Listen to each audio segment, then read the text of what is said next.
Bismillahirrahmanirrahim. Assalamualaikum warahmatullahi wabarakatuh. Alhamdulillahirabbil alamin wassalatu wassalamu ala Rasulillahil karim wa ala alihi wa sahbihi ajma'in. Amma ba'd. Fa ya ibadallah, usi nafsi wa iyyakum bi taqwallahi faqad faza al muttaqun fala tamutunna illa wa antum muslimun. فقال تعالى يا أيها الذين آمنوا اتقوا الله حق تقاته ولا تموتن إلا وأنتم مسلمون وقال يا أيها الناس اتقوا ربكم الذي خلقكم من نفس واحدة وخلق منها زوجها وبث منهما رجالا كثيرا ونساء واتقوا الله الذي تساءلون به والأرحام إن الله كان عليكم رقيبا. Bapak Ibu sekalian, rahimani wa rahimakumullah, semoga Allah senantiasa mencurahkan rahmatnya kepada kita semua tanpa kecuali.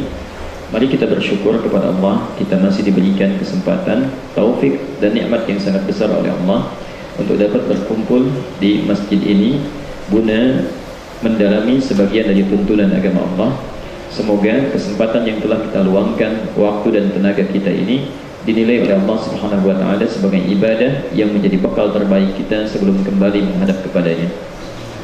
Bapak Ibu sekalian, kita akan melanjutkan bahasan tentang fikih salat yang telah memasuki bagian kedua, yaitu pembahasan mengenai salat-salat penyempurna atau dikenal dengan salat-salat sunnah ya. Jadi yang salat fardu telah kita sempurnakan dengan sifat salat yang insya Allah dicontohkan oleh Nabi Muhammad SAW dari mulai takbir sampai dengan selesainya.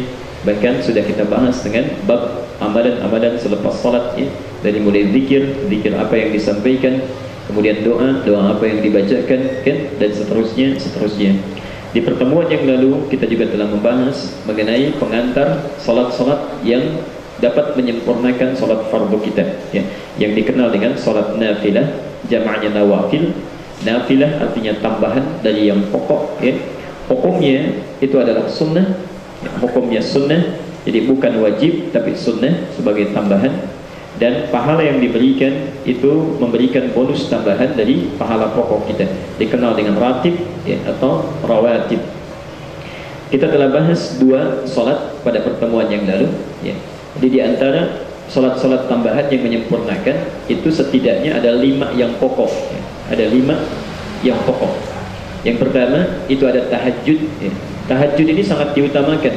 Tahajud sangat diutamakan. Bahkan Rasulullah tidak pernah meninggalkan tahajud ya. Tidak pernah meninggalkan tahajud. Sebelum salat 5 waktu itu ditetapkan oleh Allah, beliau lebih dulu menunaikan salat yang tahajud itu, salat malam ya. Bahkan hukumnya wajib awalnya bagi Nabi ya. Setelah beliau mendapatkan perintah salat 5 waktu pun kemudian itu tetap dilakukan. Karena salat tahajud ini memiliki kemuliaan dunia juga kemuliaan akhirat ya. Ada kemuliaan dunia, ada kemuliaan akhirat. Karena itu sangat diutamakan ya. Mulailah Bapak Ibu sekalian yang kita belum bisa menunaikan tahajud, barangkali kita bisa rencanakan ya. Minimal dari 2 rakaat, kemudian naik 4 rakaat ya. Sudah bisa 10 rakaat ya, dengan witirnya 1 jadi 11. Boleh kemudian 8 rakaat, witirnya 3 jadi 11 ya. Kalau ingin tambah lagi misalnya 13, saat Rasulullah di rumahnya Maimunah itu menunaikan 13 rakaat bersama Ibnu Abbas ya. Jadi silahkan dimaksimalkan. Mudah-mudahan Allah berikan 4 kemuliaan saat di dunia minimal ya, dan kebahagiaan saat di akhirat. Saat di dunia orang yang rajin tahajud itu secara singkat disebutkan langsung ini oleh Al-Quran ya. Saking pentingnya langsung Quran, bukan hanya hadis ya. Saking pentingnya ya, saya telah sampaikan, kita ulas sebentar. Di Quran surah ke-17 itu surah Al-Isra ayat 79 sampai dengan 81-nya ya. Di situ Allah menyampaikan langsung, wa minal laili fatahajjad bihi, di antara sementara malam lakukan tahajud ya. Subhanallah, fa di sana memberikan kesan kepada kita kalau bisa jangan tertinggal tuh. Kalau bisa jangan tertinggal, walaupun cuma hukumnya sunnah. Nafilatan laka itu tambahan, bukan wajib, bukan pokok. Tapi kalau mampu dilakukan jangan tinggalkan ya. Perhatikan, asa ayyab'athaka rabbuka maqaman mahmuda. Orang yang selalu menunggangi tahajud dalam malamnya, maka karir pekerjaannya itu Allah akan angkat ya. Ditempatkan di karir yang terbaik ya. Di karir terbaik. Jadi ada cuma sekedar terbaik saja, maqam, ada terbaik dan orang suka, wajar ya, terpuji ya, ditambah dengan maqaman mahmuda ya. Kalau cuma makom itu artinya kedudukannya naik, meningkat. Tapi orang belum tentu suka. Masa sih baru 2 bulan sudah promosi jabatan? Jadi perbincangan, orang nggak suka ya, tidak cocok ya dengan apa yang kita dapatkan. Tapi maqaman mahmudah, diangkat ya, ditempatkan tempat terbaik dan orang paham itu. Subhanallah, pantas ini naik, barangkali juga cocok ini ilmunya, ketekunannya dan sebagainya ya. Di orang nilainya baik saja. Kemudian wa rabbi adkhilni mudkhala sidqin ya. Bahkan setelah diangkat oleh Allah, dalam menjalani aktivitasnya pun dibimbing oleh Allah supaya mudah ya. Mengerjakan mudah, saat orang lain sulit kok ini orang jadi mudah ya, orang lain macet yang ini jadi terbuka, macam-macam. Subhanallah ya. Jadi tahajud itu bila Bapak Ibu lakukan dengan baik, tahajud bisa mengangkat karir pekerjaan kita di tempat yang gemilang ya. Dan yang kedua, subhanallah, bisa menjadikan aktivitas kita lebih mudah ditunaikan. Yang ketiga ya, tidak bisa kita pungkiri bahwa saat kita memulai beraktivitas, walaupun awalnya mudah, tapi kan seringkali ada kesulitan ya. Walaupun tingkatnya beda-beda, kesulitan yang ringan, kesulitan yang biasa, kesulitan yang meningkat. Nah, saat susah pun Allah akan berikan jalan keluar. Dan jalan keluarnya bukan sekedar dibuka, tapi dibimbing oleh Allah ya. Jadi ada orang yang diberikan jalan keluar, cuma dibukakan saja ya. Dibukakan saja, dia sendiri yang keluar dari situ ya. Itu orang takwa. Langsung di Quran surah 65 ayat kedua itu ya. At-Talaq. Wa may yattaqillaha yaj'al lahu makhraja. Siapa yang meningkatkan takwanya kepada Allah, berusaha meningkatkan takwa, Allah lepaskan dari kesulitan yang tengah dia alami, diberikan jalan keluar. Tapi cuma ditunjukkan saja, itu tuh solusinya, silahkan ambil sendiri. Tapi orang tahajud tidak. Wa akhrijni mukhraja sidqin ya. Wa akhrijni ya. Dibimbing oleh Allah ya. Dikeluarkan dari tempat keluar yang terbaik. Jadi kalau punya persoalan, dibimbing oleh Allah langsung jalan keluarnya ya. Jalan keluar yang terbaik, bagus, Allah ridha dan sebagainya ya. Dan yang keempat, yang terakhir, di pertama diangkat karirnya di tempat yang terbaik ya. Yang kedua kemudian dibimbing memulai pekerjaan dengan cara terbaik. Yang ketiga diberikan jalan keluar yang terbaik. Kalau ada persoalan Allah bimbing jalan keluarnya. Dan yang keempat, perhatikan di sini, waj'alni min ladunka sultanan nasyira. Kalau ada orang lain ganggu dalam aktivitasnya, kadang-kadang nggak ada kesulitan, tapi orang banyak mengganggu. Dalam bisnis kadang-kadang jahat sampai mengganggu ya, menyingkirkan, menyungkurkan, menjatuhkan, macam-macam. Orang yang tahajud itu subhanallah, Allah langsung yang menolong tanpa perantara ya. Gak ada diutus malaikat, coba tolong hamba saya yang ini ya. Atau tolong cegah supaya tidak mengganggu, tidak begitu. Allah langsung yang berkehendak ya. Tidak boleh diganggu hamba ini ya. Waj'alni min ladunka sultanan nasyira. Jadi kalau itu sudah dilakukan, ada kenikmatan tersendiri, kita akan sadar betapa besar anugerah Allah ini. Wa qul ja'al haqq wa zahaqal batil innal batila kana zahuqa. Orang-orang yang rajin tahajud sudah dapat kenikmatan ini, nggak mau ditinggalkan tahajudnya. Jadi kalau tertinggal sedikit saja, ya Allah, kok saya bangunnya telat ya? Ya Allah, nggak bisa sholat saya. Ada kesenangan tersendiri, ya, ketentraman tersendiri, dan gelisah ketika tidak bisa menunaikannya. Maka tampak pada dirinya mana yang benar, mana yang tidak benar. Itu dibimbing oleh Allah. Ya. Jadi mulai nggak suka pada yang tidak menarik, ya. Apalagi yang haram-haram. Jadi kalau orang sudah baik, perhatikan di sini. Oke, biar saya. Nanti kita tulis lagi saat dekat Ramadan ya. Ini DKM sudah menulis, nanti habis dekat Ramadan saya tulis lagi. Ini bukan doa Ramadan ya. Bukan doa Ramadan. Doa memasuki Ramadan. Ya. Itu pun saat awal hilal nampak. Ya. Nampak tuh maksudnya diketahui waktunya. Bisa sudah ketahuan nih besok misalnya mau Ramadan, ya. Pas mau maghrib, menjelang maghrib ini yang dibaca. Ya. Jadi bacanya nggak sekarang ditulis dulu biar nanti nggak lupa. Itu maksudnya. Itu maksudnya kayaknya. Semoga Allah memberikan pahala pada antum. Ya.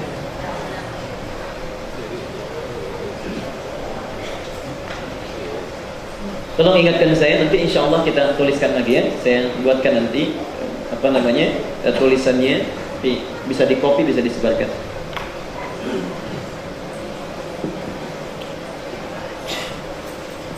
Wa qul jaa al-haqqu al-haqq wa zahaqal batil, lawannya itu batil.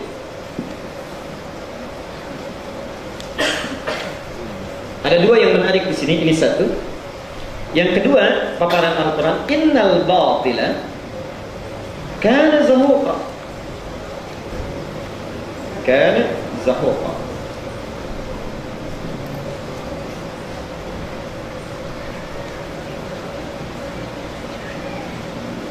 Perhatikan yang pertama ini, al-haq bersanding dengan al-batil dan menjadi lawan. Ini memberikan pesan kepada kita bahwa ada sifat-sifat tertentu yang berlawanan, ya, yang sampai kapanpun tidak akan pernah menyatu. Tidak akan pernah menyatu, ya. Bisa di Quran, iman lawannya kufur, malaikat lawannya syaitan, ya. Subhanallah, hak lawannya batil, ini tidak akan pernah menyatu, ya. Jadi sepanjang ada al-haq, begini cara memahaminya. Sepanjang ada al-haq yang benar, ya, pasti ada lawannya yang salah. Ya.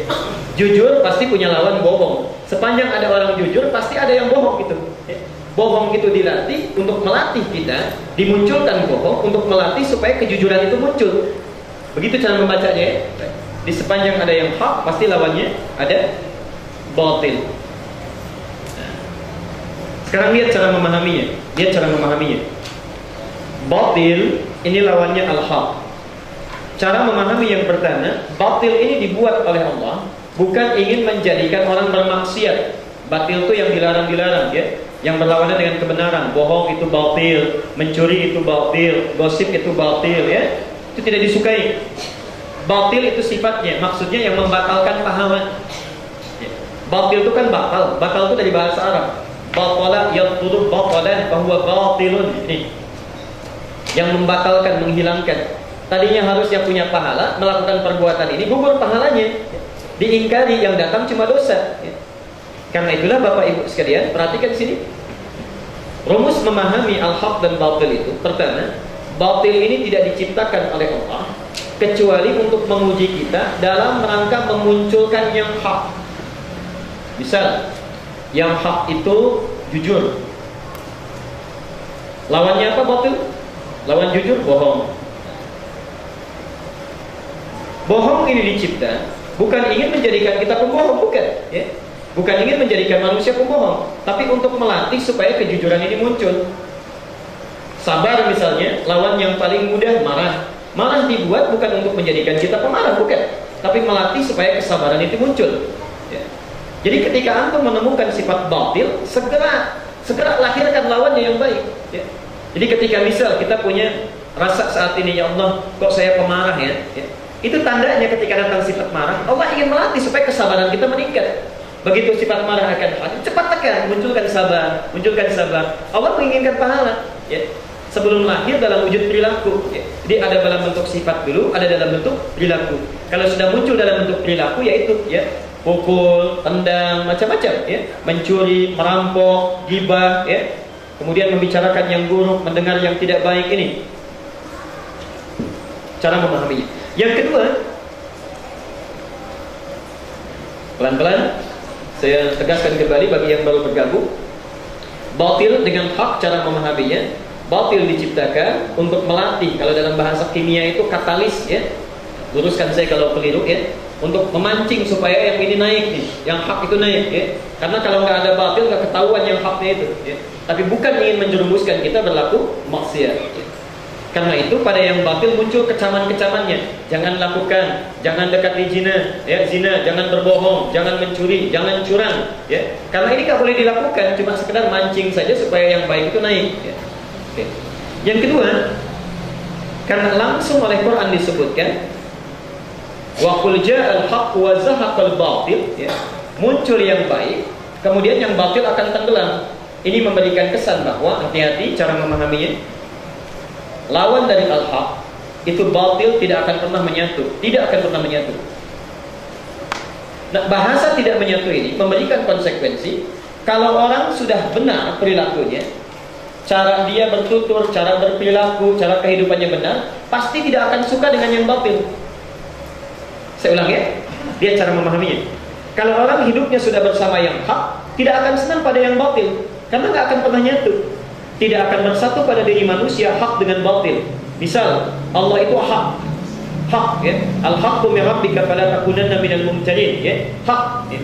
Kalau orang sudah tahu dengan Allah, tidak akan pernah dia suka dengan selain Allah, ya. Bisa lihat orang, misalnya kita hari Ahad ya, misalnya ada orang datang kepada selain Allah, itu lihat saja sudah nggak suka, karena nggak nyatu. Bisa orang senang zikir, zikir macam-macam bentuknya, ada sholat ya.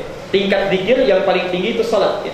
Di Thaha ayat 14 itu, aqimis sholata li dzikri, dirikan sholat untuk zikir kepadaku, puncak tertingginya ya. Ada dalam bentuk tasbih, subhanallah, tahmid, alhamdulillah, tahlil, misalnya la ilaha illallah, takbir, Allahu akbar ya. Hadis riwayat Muslim nomor hadis 720. Setiap pagi itu minimal kita mesti bersedekah itu ya. Mesti bersedekah kata Nabi ya. Wa ala kulli sabihatin ya. Setiap datang waktu fi kulli sabihatin ala kulli sulama sedekah. Setiap datang pagi, sendi-sendi kita yang 360 itu mesti bersedekah. Mesti bersedekah ya. Nanti kita bahas lebih rinci ya. Bisa dengan baca subhanallah, alhamdulillah, Allahu akbar ya, tahlil. Kalau mau singkat nanti salat duha ya. Itu yang akan kita bahas nanti ya. Baik. Zikir misalnya, orang yang biasa lisannya zikir, hak, itu pasti gak akan senang dengan ya yang buruk-buruk, mencela, gibah ya, bahasa kininya gosip ya. Jadi kalau orang sudah senang dengan zikir yang hak, yang ini tidak akan masuk.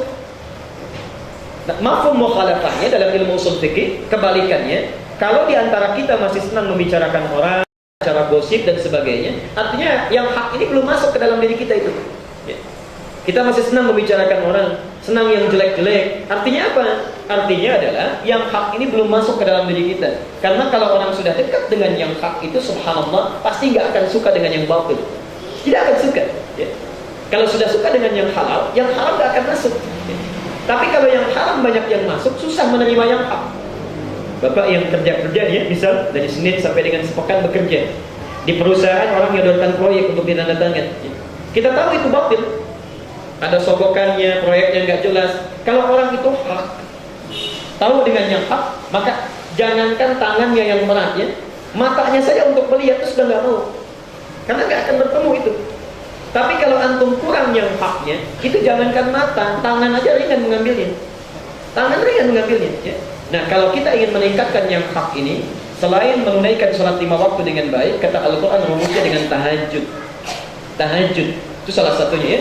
Di tahajud itu bisa memberikan 4 keutamaan plus menghadirkan sifat hak dalam diri kita ya. Artinya selalu lekat dengan kebenaran, kebaikan, ada benteng itu ya. Jadi kalau orang sudah menunaikan tahajud, bentengnya perisainya jadi kuat ya. Dengan 4 kebaikan yang dia tadi telah peroleh. Yang kedua, yang ini. Jadi ini yang pertama tadi terbagi 2 bagian. Bagian kedua ini, bagian terakhir di ayat ini. Innal batila kana zahuqa. Perhatikan betul ke sini. Kalau antum paham cara memahaminya, itu hidup gak akan kecewa. Terutama yang sedang beraktivitas, berdagang, kerja dan sebagainya. Hukum yang batil kana zahuqa, satu saat pasti akan tenggelam. Setiap yang batil pasti akan sirna, akan musnah, akan hancur.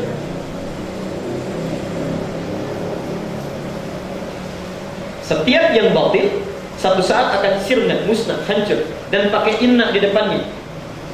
Ingat betul pesan saya, kalau di Quran itu satu ayat diawali dengan inna, itu artinya meyakinkan pada yang ragu.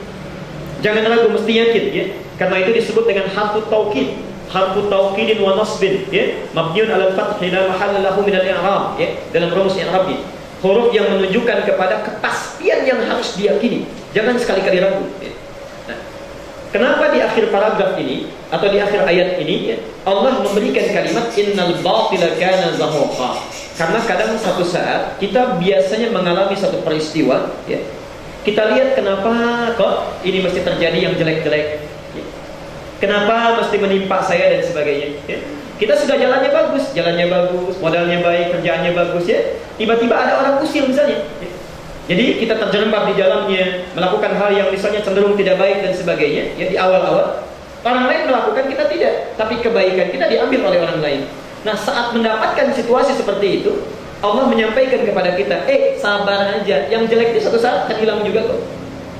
Yang paling gampang gini, kerja, sudah keluar modal, sudah kerja keras dan sebagainya, tiba-tiba ditipu orang, hasilnya diambil orang.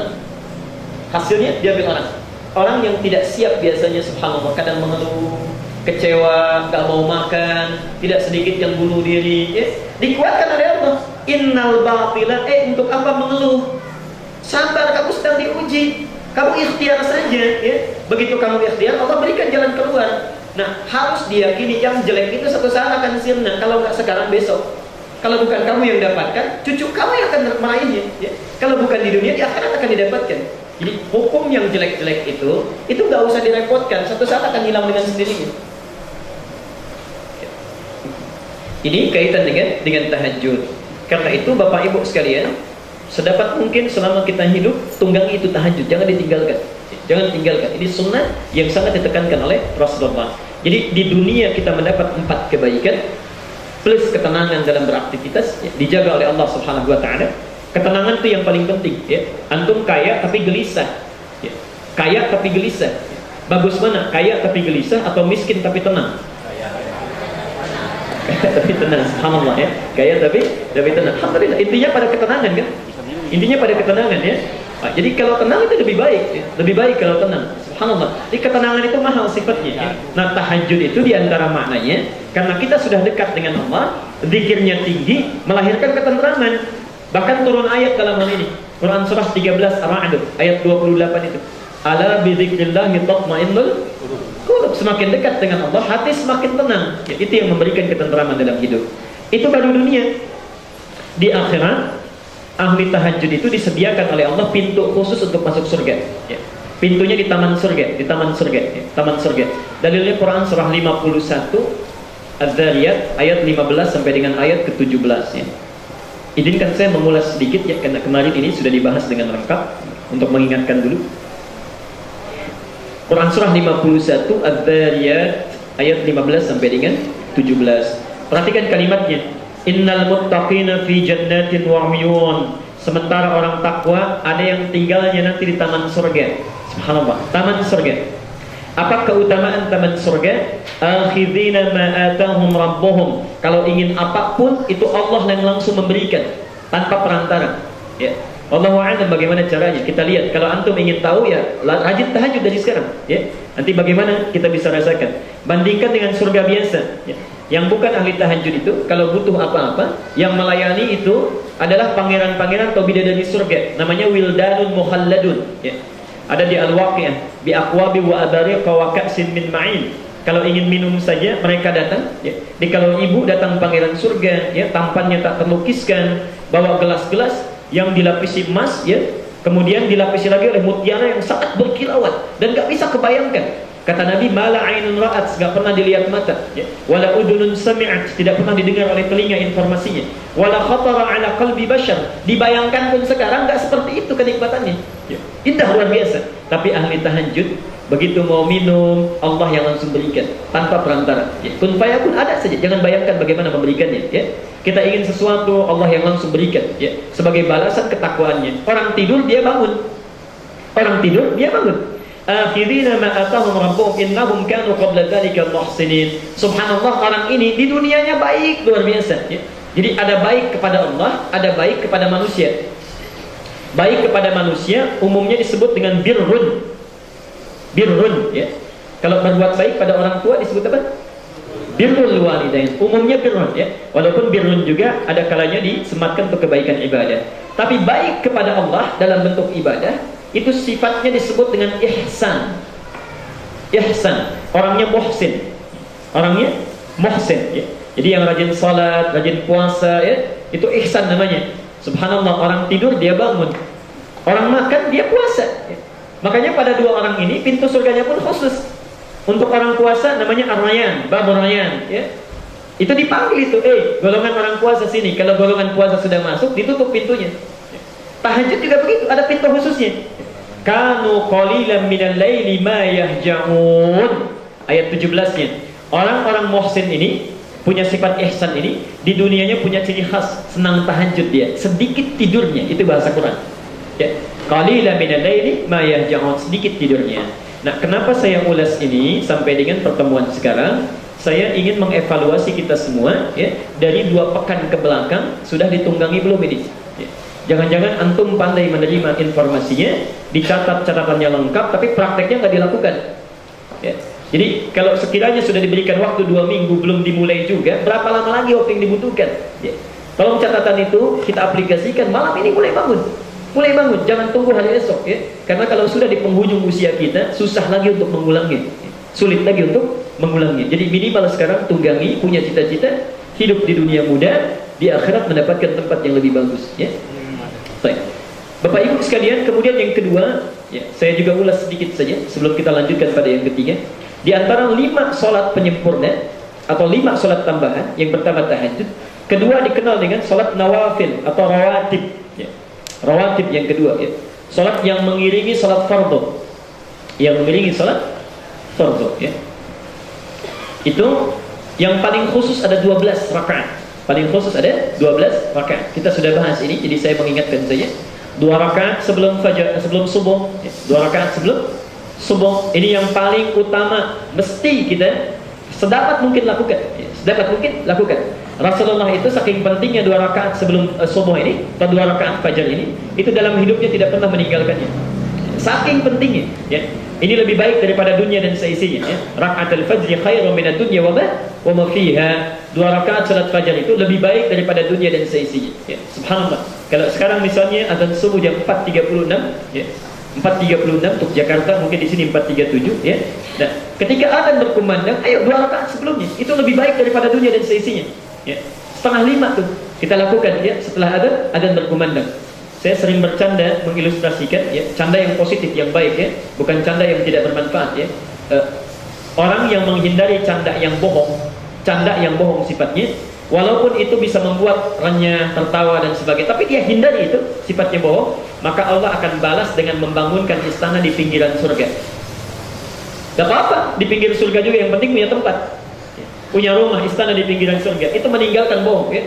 Kalau kita tinggalkan debat, ya, walaupun kita benar, tapi ada orang mengajak debat tapi tidak bermutu, debat kusir, tidak bermanfaat, ujungnya tidak kelihatan, maka Allah akan bangunkan di dalam surga satu rumah, istana untuk kita di dalam surga, ya. Dan agama itu bukan diperdebatkan. Hati-hati, ya. Saya tidak ingin Bapak Ibu pandai belajar, dapat ilmu tapi tujuannya untuk berdebat, bukan itu tujuannya, ya. Rasulullah sudah menyampaikan akan tiba satu masa orang belajar pengetahuan untuk mendebat orang lain.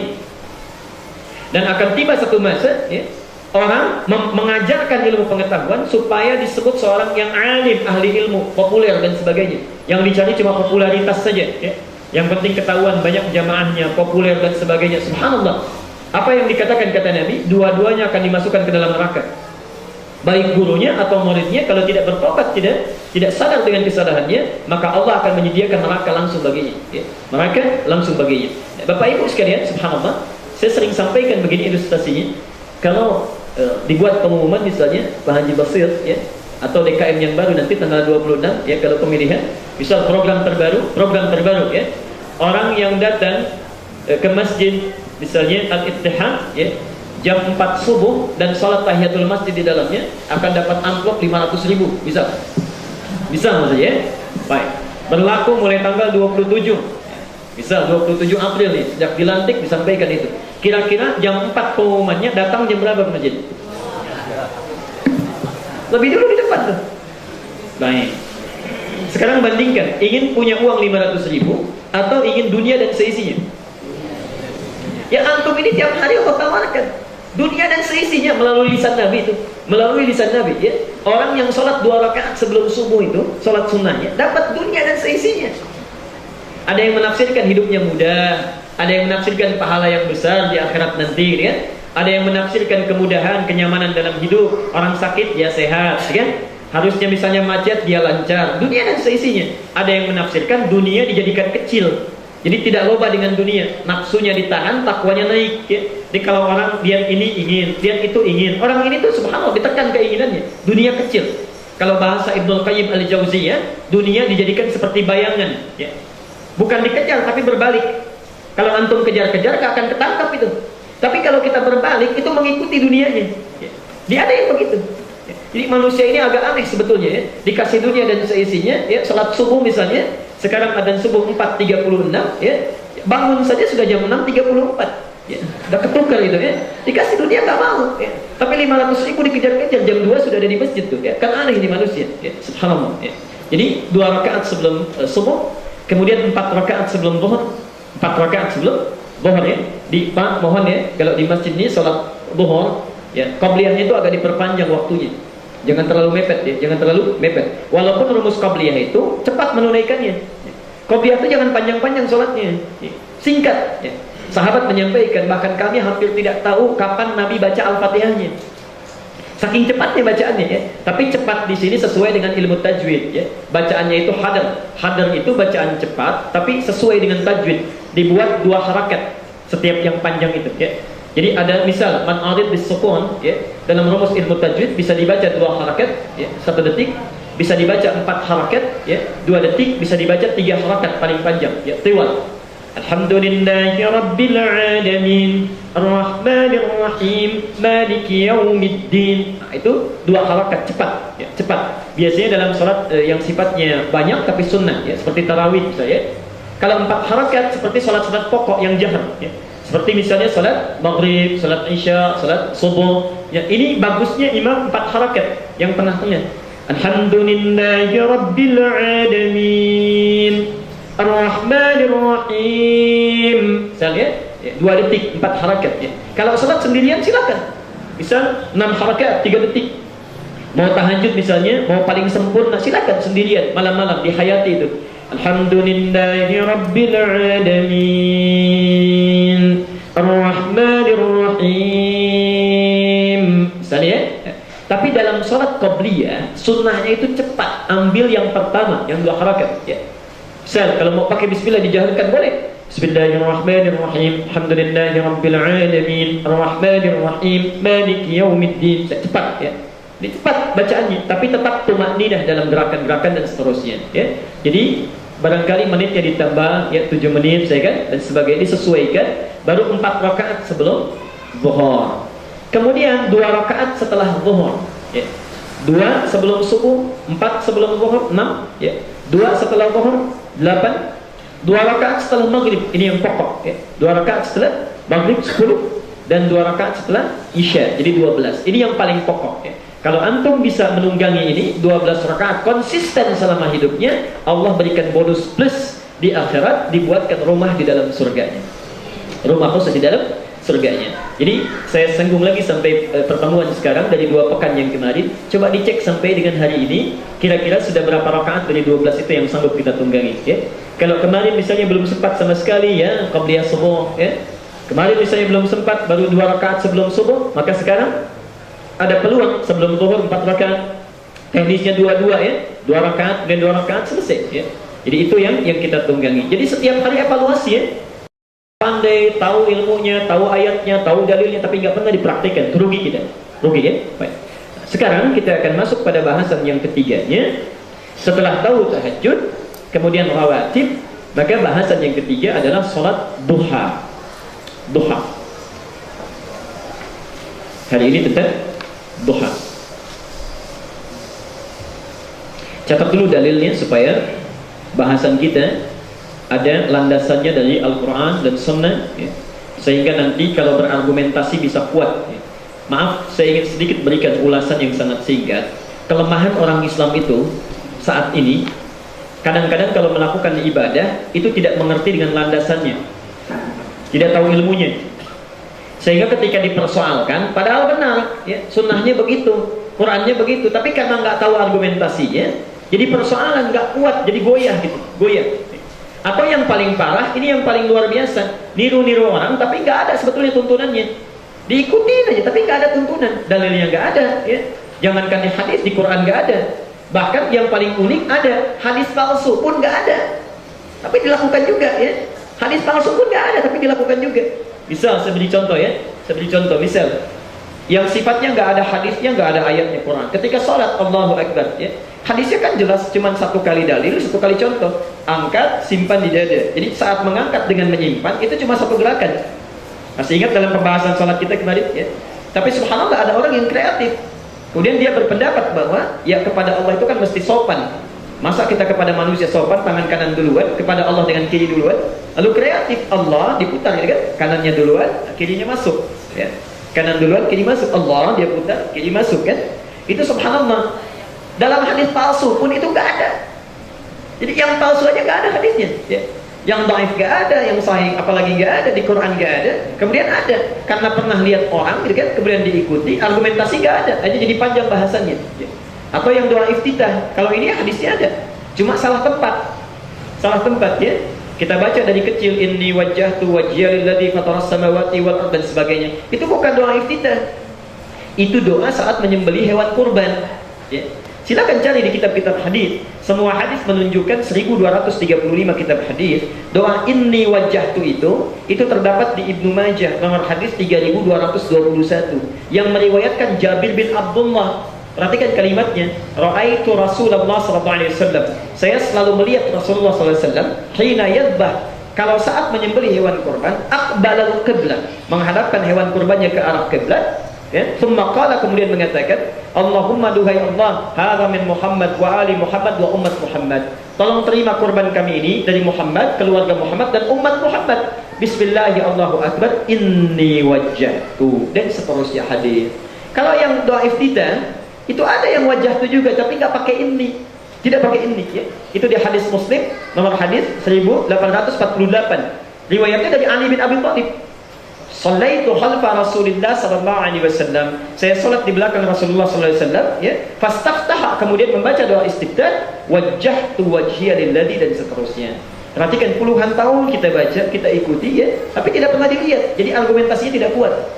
Karena itulah Bapak Ibu sekalian, dibiasakan kalau kita ingin mengamalkan sesuatu mesti tahu landasannya ya, apa dalilnya. Kalaupun kita nggak tahu dalil, ikuti orang yang fiqh, yang terpercaya.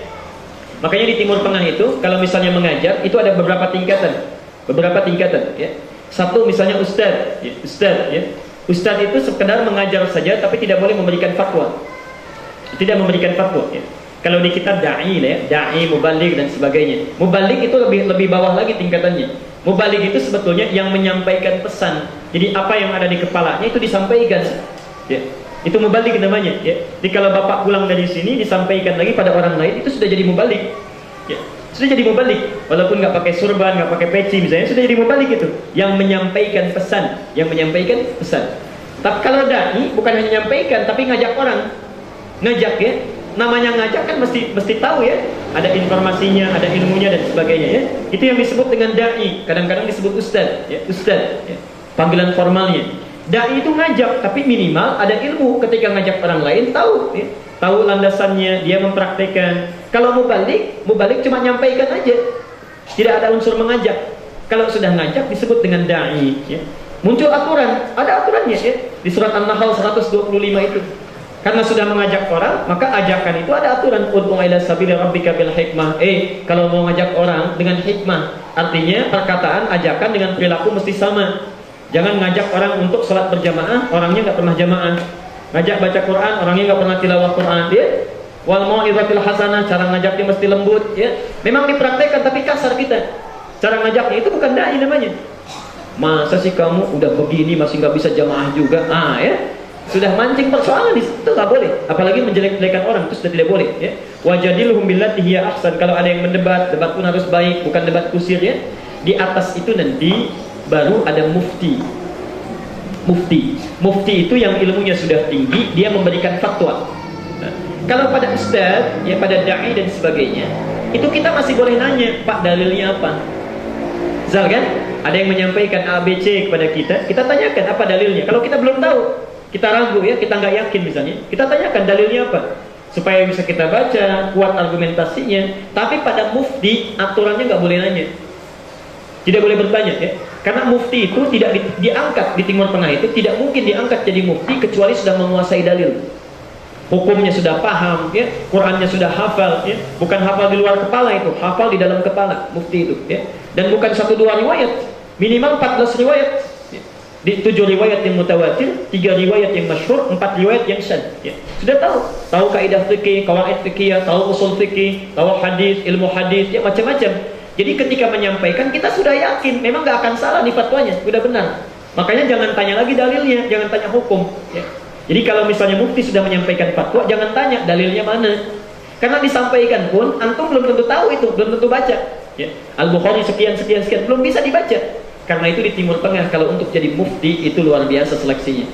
Jadi kalau sudah menyampaikan hukumnya ini, jangan tanya lagi, sudah. Gak usah tahu dalil, ya lakukan aja, itu sudah muqallid. Karena sudah yakin. Yang terakhir itu disebut dengan qadhi, lebih tinggi lagi. Kalau mufti itu cuma saran, tapi tidak mengikat hukumnya. Kalau qadhi itu hukumnya mengikat. Disampaikan mesti dilakukan. Kalau tidak dilakukan dihukum oleh negara. Itu di negara-negara Islam ya. Seperti yang menerapkan hukum Islam. Kayak saya sempat tinggal di Libya, saya kan, di Saudi, di Mesir ada qadhi ya. Jadi mufti memberikan fatwa tapi tidak mengikat. Dilakukan bagus, tidak dilakukan itu pilihan. Kalau qadhi itu diangkat pemerintah yang memutuskan. Misal di Timur Tengah itu, di Saudi misalnya menerapkan hukum qisas yang sedang rame-rame ini ya, itu nggak sembarangan. Ketika ditetapkan misalnya hukumnya, dikonsultasikan dulu ke qadhi. Nanti eksekusinya baru oleh qadhi diberikan, mahkamah, hakim tertingginya. Ya. Nah, Bapak Ibu sekalian, di kita ini itu kelemahannya tidak ada klasifikasi itu. Bahkan orang baru baca Quran pun tagline-nya sudah ustadz itu.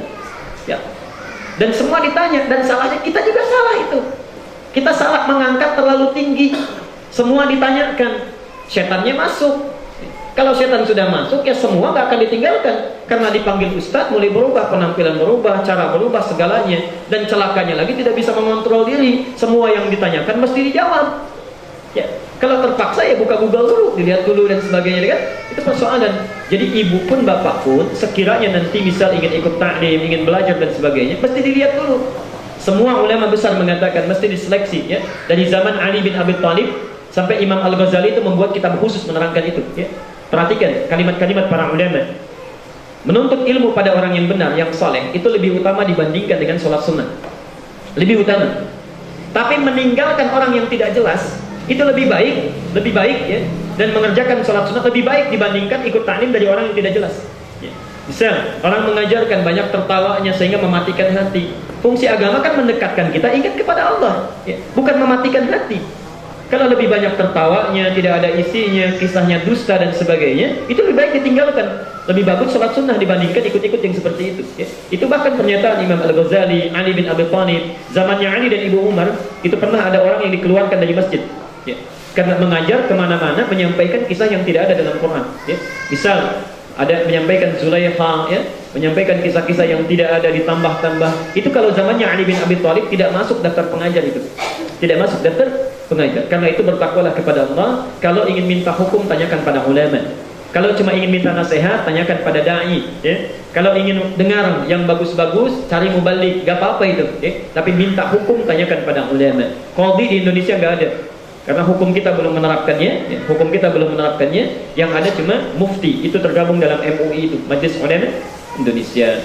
Nah, kita akan mencoba runtut untuk menerangkan dalil dan seterusnya. Catat dalilnya dulu. Quran surah Ad-Duha. Satu surah Qurannya. Quran surah Ad-Duha, satu surah. Kalau ini kita sudah hafal ya. Wad-duha wal-laili idza saja dan seterusnya ayat. Yang kedua, saya catat saja hadisnya. Ini yang belum kita hafal. Saya catat hadisnya. Nanti kita bahas dan bacakan insyaallah. Dalil tentang keutamaan salat duha. Satu hadis riwayat Muslim dari Abu Dzar, nomor hadis 720. Dua, hadis riwayat Abu Dawud, nomor hadis 1289. Tiga, hadis riwayat At-Tirmidzi, nomor hadis 586. Kalau mau ambil kitabnya, bisa Sahih At-Targhib, Sahih At-Targhib, Syekh Muhammad Nasruddin Al-Albani, juz yang pertama, halaman 164. Ya. Keutamaan salat duha ya.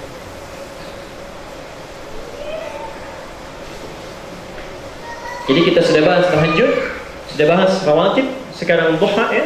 Nanti kita selesaikan isyraq dengan witir ya. Jadi pertemuan selanjutnya tinggal ke salat jenazah ya, insyaallah. Sudah? Baik. Bapak Ibu sekalian, saya mulai dari kisah Qur'annya dulu sejenak ya, lalu kita sambungkan ke dalam hadis-hadisnya. Rasulullah SAW saat turunnya wahyu ya, di awal-awal sampai mulai sering kali turun, satu ketika terputus wahyu. Dalam tanda petik, maksudnya nggak turun ya, lama tidak turunnya. Karena lama tidak turun, orang-orang kafir mulai mengolok-olok. Tuh Muhammad sudah ditinggalkan oleh Tuhannya, nggak dapat wahyu lagi katanya. Subhanallah. Sampai saking gelisahnya Nabi, kadang-kadang keluar rumah, balik lagi, naik ke bukit, turun lagi, ya, naik ke bukit, turun lagi. Sampai orang mengatakan itu Muhammad sudah gila tuh katanya, ditinggalkan Tuhannya, jadi gila. Ya. Karena nggak jelas itu, kayak kelihatan orang nggak jelas, keluar, masuk, naik, turun lagi, ya. Ya, kata orang-orang kafir saat itu Muhammad sudah gila, ditinggalkan oleh Tuhannya. Berlangsung cukup lama, Subhanallah. Saat mulai merasakan demikian, ya, perasaan sudah mulai tidak nyaman, tidak tenteram, qadarullah, ya. Kemudian Allah langsung menurunkan 2 surah sekaligus. 2 surah. Satu Ad-Duha, ya, surah 93 itu, ya. Yang kedua Al-Insyirah, ya. Yang Alam Nashrah Laka Sadrak, ya, surah 94-nya, ya. Diturun surah Ad-Duha.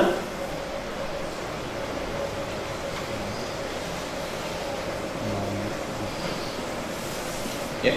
Yang kedua surah Al-Insyirah. Saya akan bahas yang Ad-Duha saja ya.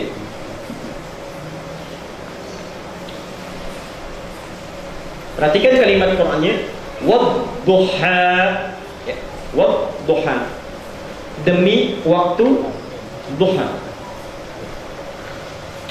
wa-ad-duha. Saya hapuskan atasnya.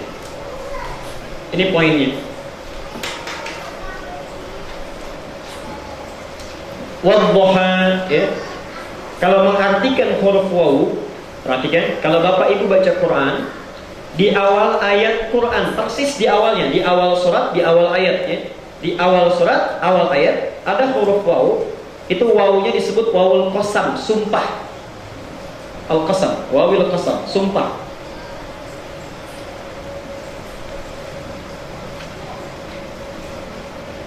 Baik. Maaf. Kira-kira kalau saya menyampaikan kalimat, ya, Ibu Bapak percaya nggak? Relatif. Kalau saya bersumpah percaya nggak?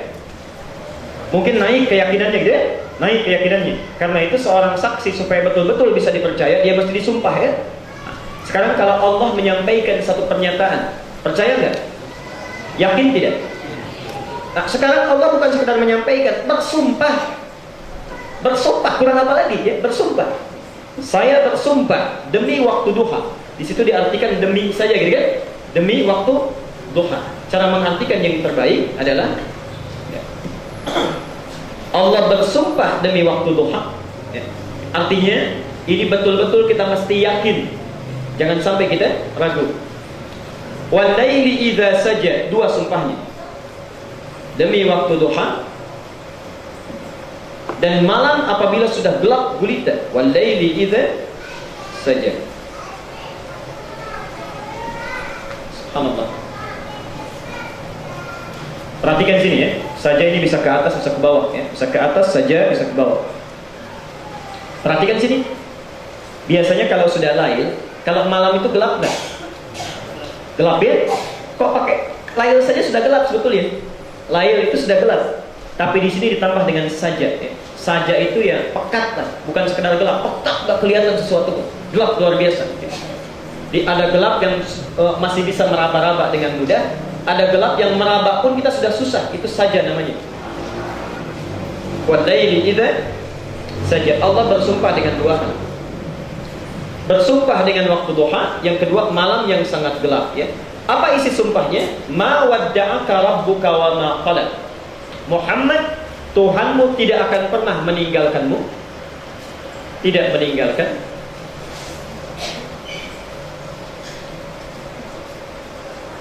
Wa ma qala, apalagi menganggap gila.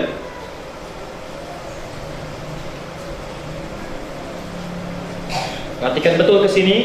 Ini agak butuh perhatian ya untuk menerjemahkannya. Orang kafir mencela Rasulullah, menghardik, kemudian menuduh beliau sebagai orang yang ditinggalkan Tuhannya dan berubah menjadi gila. Ditolak klaim ini oleh Allah. Saya tidak tinggalkan kamu, saya juga tidak menjadikan kamu seperti gila. Atau menjadikan kamu orang gila, atau menyebabkan kau menjadi gila. Tidak. Saya bersumpah, saking Allah ingin menegaskan bahwa benar-benar tidak meninggalkannya. Kamu jangan ragu, sumpah saya tidak tinggalkan kamu. Sumpah saya tidak sebabkan kamu gila. Ya. Subhanallah. Tapi yang paling menarik adalah sumpahnya menggunakan dua waktu ini. Nanti ada kaitannya dengan sholat duha. Nah, para ulama tafsir, khususnya yang ahli bahasa, menganalisis dua kata ini menyimpulkan sebetulnya kalimat duha dengan lail idza saja itu kata kiasan. Kiasan di sini ya. Kiasan dengan menggunakan fenomena alam. Itu sudah biasa. Ilmu untuk mempelajari kata-kata seperti ini namanya ilmu balaghah, ilmu sastra. Karena bahasa Quran dengan hadis itu kadang-kadang menggunakan sastra yang tingkatnya sangat tinggi, memahaminya tidak langsung. Mesti tahu ilmunya dulu, ya. Perhatikan di sini. Wadduha. Duha ini asalnya dari kata doha. Doha.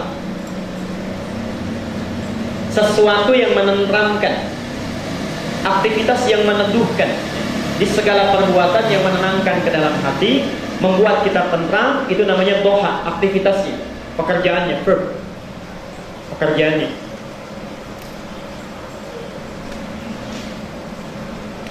Bapak kalau lagi gajian, tenang hati.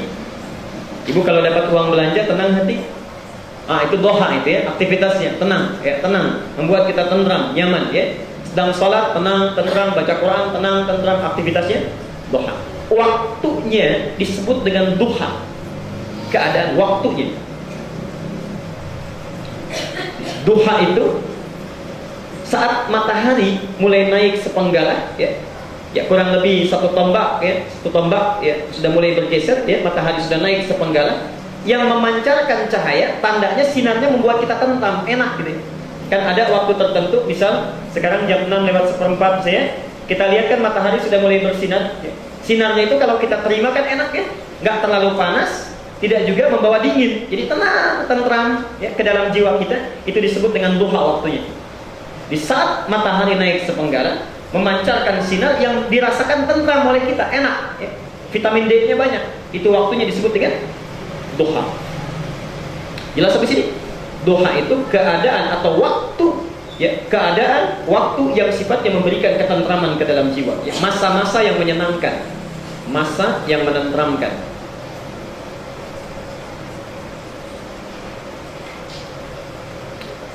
Walaili idza saja, ini ungkapan yang sangat indah, luar biasa. Lail gelap, sajak gelap yang sangat pekat, mau jalan susah, meraba-raba susah dan sebagainya. Ini ungkapan kegelapan yang sangat pekat. Seakan-akan Allah ingin menyampaikan, Muhammad, sumpah saya katakan, dalam masa-masa yang engkau merasa senang, tentram, nyaman, sedang suka, ataupun engkau sedang duka luar biasa, gelap luar biasa, saya tidak akan tinggalkan kau. Dalam bahasa singkatnya, saya tidak akan pernah meninggalkanmu dalam suka ataupun duka. Hadir bersamamu. Jelas sampai sini? Baik.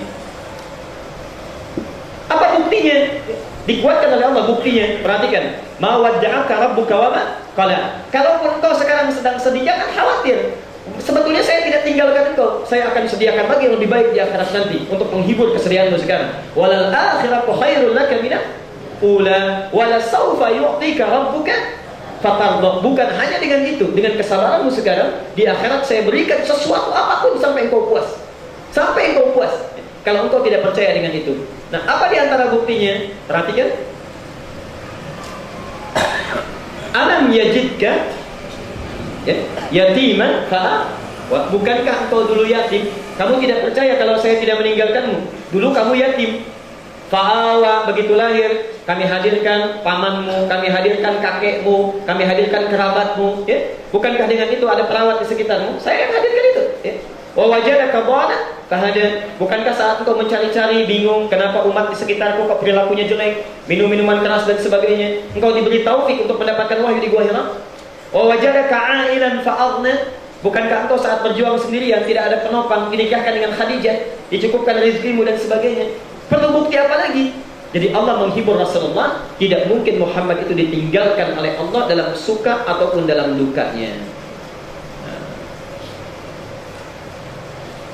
Rasul sudah tidak ada,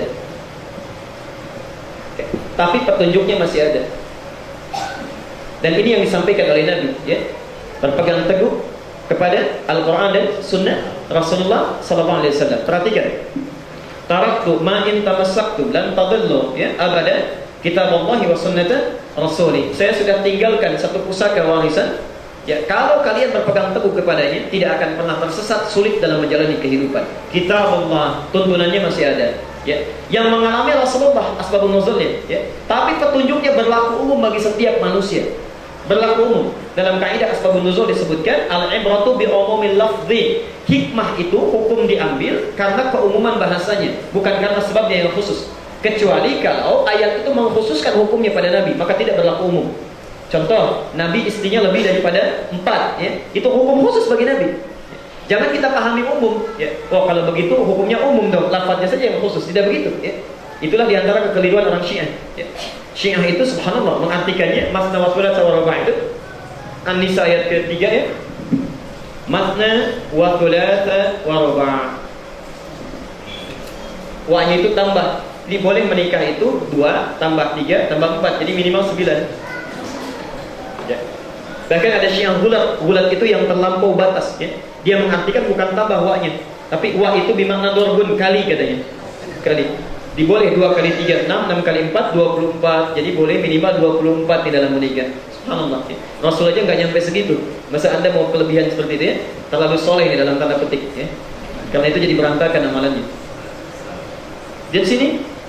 Jadi poin pertama, siapapun yang sedang mengalami keresahan dalam hidupnya, ya, sedang suka, kadang-kadang kita lupa, ya. Maaf, harta nggak ada, rajin ke masjid. Begitu ada harta, jadi berkurang ke masjidnya, ya. Dulu nggak ada motor, jalannya ke masjid, rajin. Sejak ada motor, jalan-jalan dulu, kan? Agak terlambat sedikit. Naik mobil, sudah mulai malas karena di masjid nggak ada tempat parkirnya, macam-macam, ya. Sudah mulai banyak ini, godaannya sudah ada, mulai lupa. Apalagi saat susah luar biasa. Kadang-kadang kalau nggak dekat dengan Allah itu pesimis, tidak wajar, frustasi, ada yang bunuh diri. Muncul ayat, kalau kita dekat dengan Allah Subhanahu wa taala, baik dalam keadaan suka apalagi sedang duka, itu pasti dijaga oleh Allah, tidak akan ditinggalkan. Tidak akan membuat frustasi kolak sehingga menjadi seperti orang gila, ya. Bisnis sedang sukses tiba-tiba bangkrut luar biasa, wah stres. Subhanallah, dari situ tidak wajar, fisiknya berubah, gak mau makan dan sebagainya. Subhanallah, semua keadaan kita suka dan duka, kalau dekat dengan Allah pasti akan dijaga. Sedang susah, senang aja, ya. Sedang bahagia pun tenang juga. Di saat bahagia tidak terlalu larut dalam kebahagiaan sehingga lupa diri, ya. Sedang duka pun tidak akan jauh dari Allah sehingga frustasi, ya. Sehingga frustasi. Pernah dengar kisah seorang tabi'in? Seorang tabi'in yang sedang makan, saya sudah ceritakan di sini. Sedang makan di salah satu gurun, ya, tiba-tiba dapat informasi anaknya meninggal ditusuk orang. Pernah dengar kisahnya? Ya.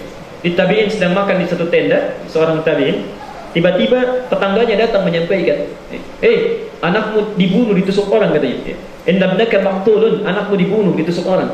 Orang ini sedang makan, dia cuma diam, kemudian mengucapkan inna lillahi wa inna ilaihi raji'un. Udah itu makan lagi. Orang ini kaget, ya. Indabnaka maqtulun, anak kamu itu meninggal dibunuh orang. Dia diam lagi, dia ucapkan inna lillahi wa inna ilaihi raji'un. Makan lagi. Subhanallah. Saya ingin lukiskan dulu saja, ya. Kalau bapak ini jadi orang yang mengingatkan lihat orang seperti itu, bagaimana gambarannya tuh? Dikasih tahu anaknya meninggal, masih enak aja makan gitu, ya. Kira-kira bagaimana tuh perasaan kita? Atau kita balik tuh, kita sedang makan enak-enaknya, ya. Misalnya di Raja Sunda itu di depan lagi enak-enaknya, dikasih tahu, jangan meninggal lah, anak bapak kecelakaan. Apa yang dilakukan itu? Subhanallah, berhenti makan, bayar pun lupa, gitu kan, macam-macam itu, langsung kita pergi. Subhanallah. Yang ini begitu penasaran yang ketiga kali, indabnaka maqtulun. Dia tanya, anda ini kan bapaknya, katanya. Saya kasih tahu, kenapa nggak ada respon?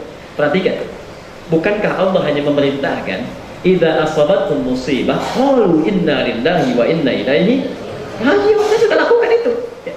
Allah cuma perintahkan kalau dengar ada musibah, ada yang meninggal, cuma katakan inna lillahi wa inna ilaihi raji'un. Sekarang di depan saya Allah sedang memberikan rezeki, makanannya, saya makan dulu. Sebab saya makan dengan nggak makan pun tetap tidak akan menghidupkan dia lagi. Ya. Jadi biarkan saya menikmati rezeki yang diberikan Allah ini dulu. Saya sudah tunaikan perintahnya, saya habiskan makanan ini. Selesai makan jangan takut, saya akan mulai rawat jenazahnya, saya layakkan dia, ya, perhatikan dia dengan baik, saya doakan sebagai anak saya. Tapi tinggalkan saya untuk menyelesaikan rezeki yang Allah berikan dulu. Dalam keadaan musibah yang sangat luar biasa pun orang yang dekat dengan Allah tenang. Karena itu ketenangan lebih penting. Nah sekarang orang bertanya bagaimana cara membuat kita lebih dekat dengan Allah sehingga dari kecil dijaga, dewasa dijaga, diberikan ketenangan. Di antara caranya muncullah di antaranya syariat tambahan dari sholat-sholat yang biasa itu dikenal dengan sholat.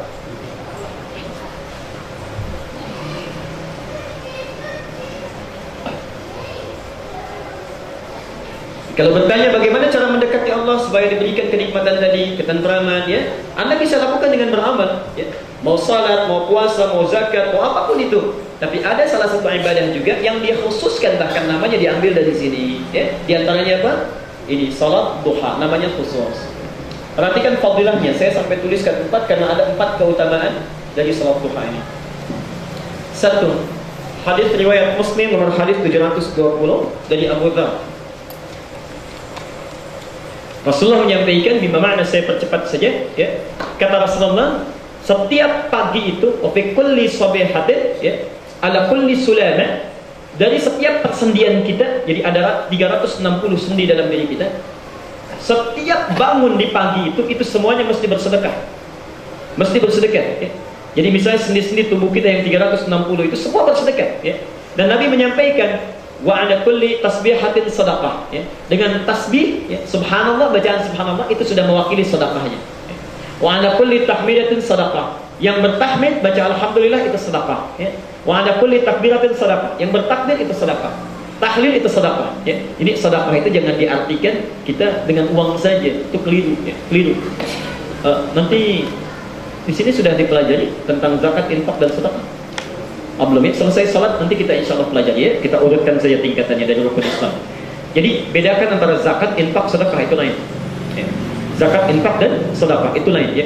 Kalau zakat kewajiban terkait harta dikeluarkan jumlah tertentu dengan syarat tertentu, ya. Di jumlahnya tertentu mencapai nisab, syaratnya tertentu, ada haulnya dan sebagainya, ya.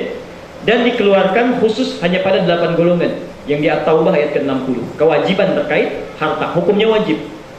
Kalau infak, kewajiban atau kesunahan. Jadi ada yang wajib, ada yang sunnah. Infak itu dibagi 2. Kalau zakat wajib saja, ya. Kalau infak ada wajib, ada sunnah. Misal infak yang wajib nafkah suami kepada istri, itu infak wajib.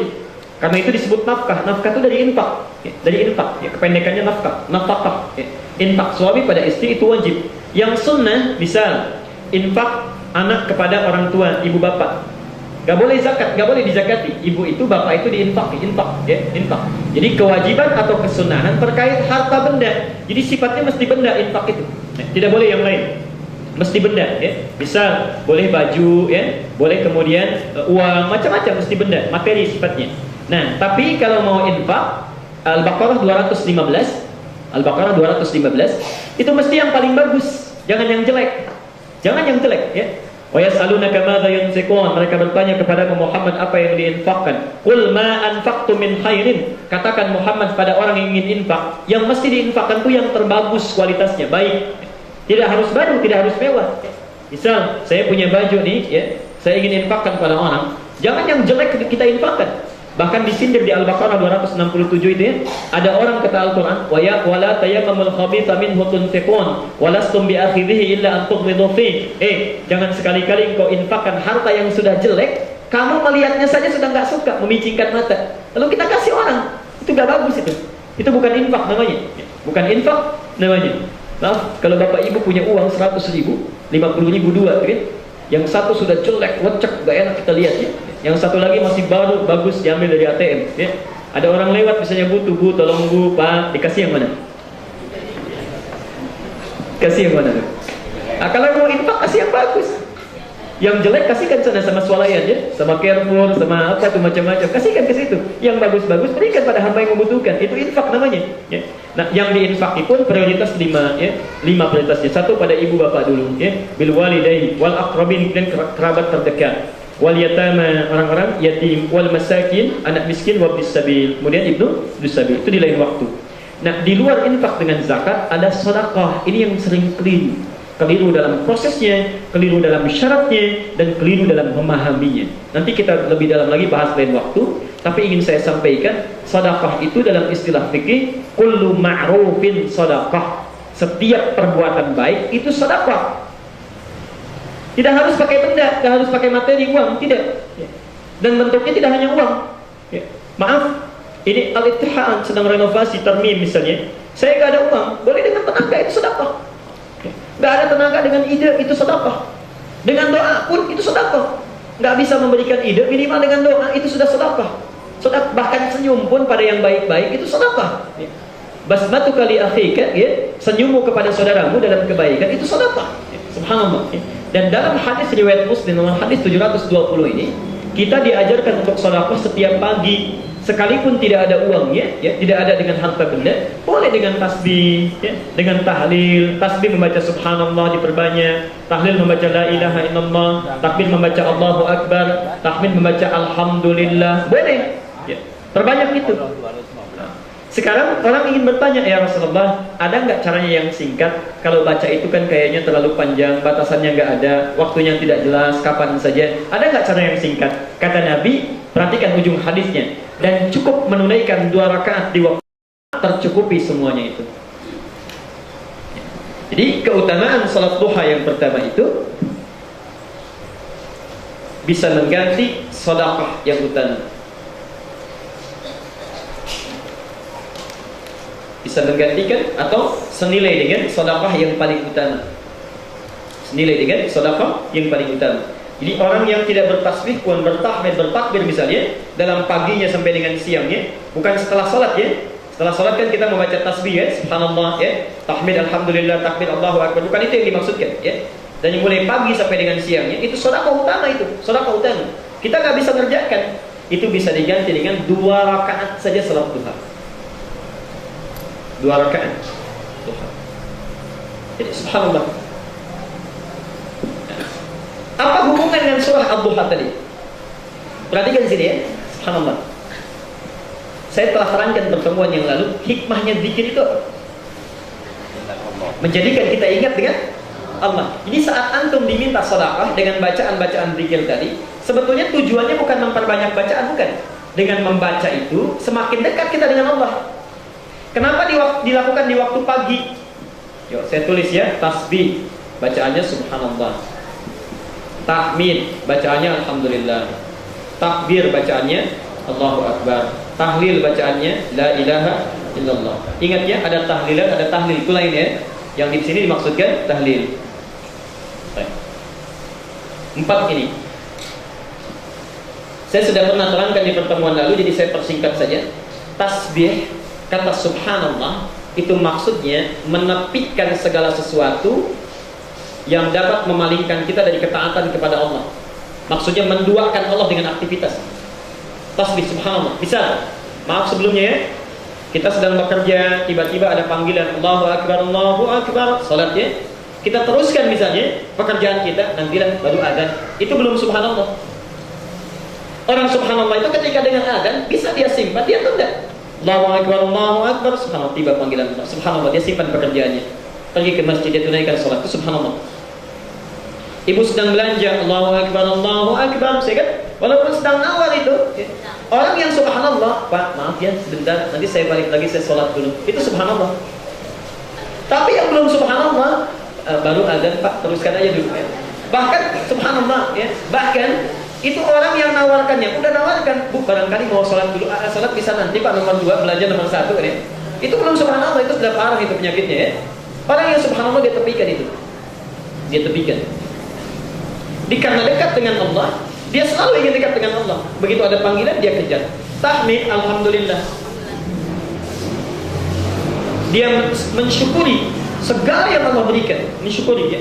Jadi orang ini selalu, kalau orang alhamdulillah itu selalu positif. Gak ada pun masih alhamdulillah. Gak pegang apapun, masih alhamdulillah. Dan gak ada motif-motif lain dan kalimat yang menyertai untuk bisa menepikan makna alhamdulillahnya. Jadi saat dia tidak punya sesuatu pun, yang dilihat apa yang dia punya.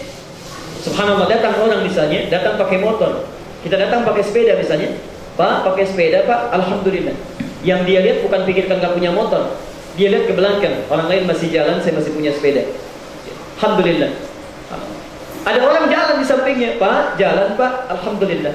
Dia pikirkan, saya masih jalan pakai sepatu, pakai sendal, orang lain jalan nggak pakai sendal. Ada yang nggak pakai sendal, Pak, olahraga Pak, alhamdulillah. Saya masih bisa jalan pakai kaki saya, orang lain belum bisa jalan. Subhanallah, begitu datang orang pakai kursi roda, datang lagi, Pak, subhanallah, ada kurang sehat Pak, alhamdulillah. Dia bukan jawab tidak malu, alhamdulillah. Orang bisa, maaf, orang misalnya sakit, dia nggak punya kursi roda, saya punya kursi. Jadi semua itu terpikir al saja, dan nggak ada kalimat lain yang menyertai. Makanya alnya itu al komprehensif, istighraq. Kalau sudah alhamdulillah jangan diikuti dengan yang lain. Pak, pakai sepeda Pak, ya alhamdulillah. Kalau sudah alhamdulillah jangan pakai ya. Itu artinya tambahan, ya. Tumben jalan Pak, ya alhamdulillah. Itu usah pakai ya, udah hilang itu. Hidupnya enak nih. Takbir. Jadi kalau orang sudah dekat dengan Allah, segala diberikan kenikmatan, tidak ada yang lebih agung dibandingkan Allah. Tidak ada yang lebih agung dibandingkan Allah. Karena itulah kalaupun dia meninggal sudah dekat dengan Allah, la ilaha illallahnya sudah masuk. Karena itu orang yang baca 4 ini menjadi lebih dekat dengan Allah, dijaga oleh Allah supaya dalam aktivitasnya itu selalu dekat dengan Allah. Ada yang menyimpang, luruskan lagi, subhanallah. Diberikan ketenangan, begitu dapat nikmat langsung dia syukuri, ya. Diagungkan oleh Allah, menganggap makhluk itu kecil, gak ada apa-apanya. Diangkat jadi DKM, ya. Nanti kita lihat tuh pengurus baru ya. Diangkat DKM, kan rumahnya rumah Allah ini. Jadi rumah Allah itu aturannya aturan Allah, bukan aturan kita. Setiap yang masuk hamba kecil, yang besar cuma Allah. Makanya ketika masuk gitu kan, subhanallah, kita mau sholat kan yang diangkat Allahu Akbar, yang besar Allah, jadi gak ada yang lain. Maaf ya, nanti kita cek itu di sini. Misal, saf sudah penuh nih, sudah penuh ya. Di luar pintu, kedudukan masih beda. Ada Pak Wali Kota misalnya, Pak Wali Kota mau datang nih, kedudukannya lebih besar beliau dibandingkan kita. Di luar masjid, masuk masjid sama. Jadi kalau orang Allahu Akbar itu, Pak Wali Kota ketinggalan, maaf Pak, Bapak duduk silakan di tempat Bapak datang. Begitu datang terlambat, ya di situ duduknya. Kadang-kadang mohon maaf kita lupa nih, Bapak Ibu sekalian, Pak Wali Kota sudah 5 menit lagi mau datang, tolong saf terdepan dikosongkan dulu untuk beliau dan tamu yang menyertainya. Itu tidak tepat itu. Itu bukan Allahu Akbar. Jadi dia nggak ada yang takut dengan siapapun kecuali Allah. Tidak takut dengan siapapun kecuali Allah. Dan ciri ahli DKM itu ayatnya, tidak takut kecuali pada Allah. At-Taubah ayat 18 itu. Innama ya'muru masajidallahi man amana billahi wal yaumil akhir wa aqama shalah wa ata zakat wa lam yakhsha illallah. Fa asa ulaika ayyakunu minal muhtadin. Dia enggak takut apapun kecuali kepada Allah. Nah, apa hubungan dengan Ad-Duha tadi, Bapak Ibu sekalian? Ini sebetulnya ini latihan untuk mendekatkan kita dengan Allah. Kalau sudah dekat dengan Allah, dijaga oleh Allah. Saat sedang suka, subhanallah, kan? Saat sedang duka pun alhamdulillah, ya. Subhanallah, gak ada lebih besar kecuali Allahu Akbar. Saat meninggal sudah la ilaha illallah. Ini hikmahnya dikaitkan dengan yang tadi. Kalau nggak bisa melatih ini dalam hidup kita, maka 2 rakaat salat duha. 2 rakaat salat duha. Minta dalam sujud, minta dalam rukuknya, bacakan sunnah nabinya dalam salat duhanya, ya. Jelas sampai sini? Ini keutamaan yang pertama. Saya teruskan dulu, ada waktu masih 10 menit.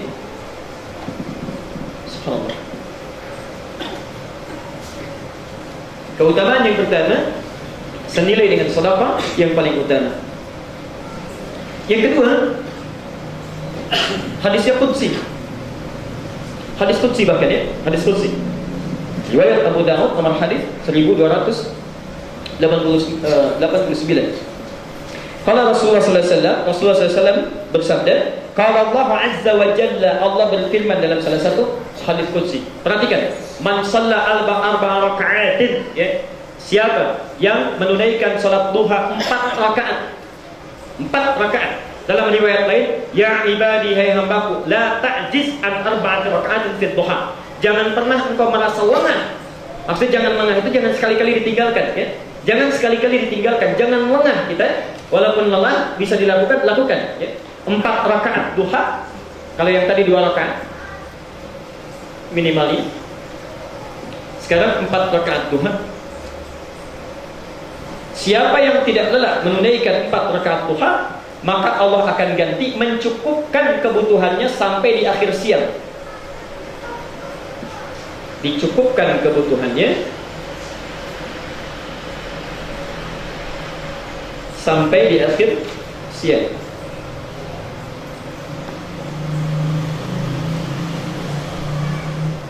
Akhir siang itu ada yang mengatakan menjelang asar ya.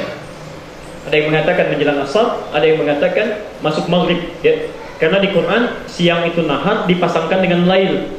Nahar pasangannya lail ya. Sal Ali Imran 190. Inna fi khalqis samawati wal ardi wa ikhtilafil laili wan nahar. Karena nahar pasangannya lail, nahar itu dimulai dari fajar sampai dengan mau masuk maghrib. Itu nahar ya. Maghrib muqaddimatul lail, awal malam. Jadi ini yang lebih tepat ditafsirkan, Allah akan menjaga sampai akhir siang, dicukupkan kebutuhan, maksudnya sampai maghrib.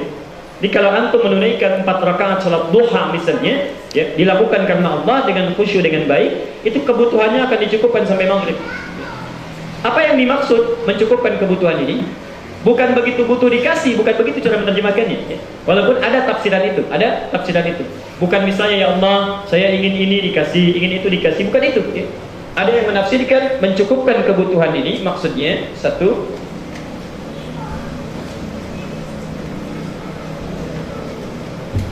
Allah menjaga menekan nafsunya agar tidak banyak menginginkan apa yang tidak dibutuhkan. Jadi ada kebutuhan, butuh, ada keinginan. Nafsu ini membawa banyak kepada keinginan. Takwa membawa banyak kepada kebutuhan. Jadi kalau orang tidak pernah meningkatkan takwa, nafsunya naik. Kalau nafsunya naik, keinginannya banyak ya. Jadi banyak pun yang dimiliki itu dilihat sedikit. Kalaupun banyak sedikit, maaf 100 miliar sedikit atau banyak. Tapi kalau orang tidak pernah punya takwa, itu dianggapnya sedikit. Selalu ingin ya. Nah, tanda-tanda nafsunya itu meningkat, lihat apapun pengen. Walaupun nggak butuh. Punya rumah, begitu tetangga misalnya beli kulkas baru, parkir di depan, pas di depan rumahnya kelihatan ya. Datang kepada papanya, "Pak, tetangga kita udah baru kulkasnya. Masa kita yang itu-itu aja, padahal baru seminggu beli kulkas." Bisa begitu ya. Mobil ganti pengen lagi. Ya teman kasih kabar misalnya ada tanah bagus dibeli lagi, padahal nggak butuh. Belum tentu butuh ya. Jadi ini biasanya keinginannya naik meningkat tanpa wajar. Ini berbahaya. Nah, Allah akan tekan nafsu orang ini. Nafsu ditekan, dibimbing oleh Allah. Tidak semua yang dilihat itu dibeli ya. Subhanallah Bapak itu sangat luar biasa menyenangkan kalau istri itu pandai salat duha ya. Jadi kalau ke mall itu dijaga ya, tidak setiap yang dilihat bisa dibeli ya. Jadi bisa ditekan itu ya. Jadi kalau kita yang positif, maksud saya yang positif. Jadi kalau kita tunggangi salat duha ini, nafsu itu dijaga yang baik-baik aja sehingga dicukupkan oleh Allah. Apa yang jadi kebutuhan diarahkan. Dia butuh salat diberikan, dia butuh makanan yang mencukupkan dia ibadah diberikan ya. Dia butuh mushaf didorong ya, ada dan sebagainya. Yang tidak dibutuhkan ditekan. Jelas sampai sini? Baik. Yang kedua, ada yang mengartikan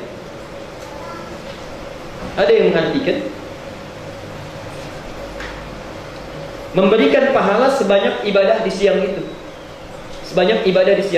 Ya. Jadi kalau misalnya ada orang sholat, ya, sholat fardu, baca Quran dan sebagainya, dia membutuhkan pahala itu tapi tidak bisa mengerjakannya, maka dicukupkan pahalanya, diberikan.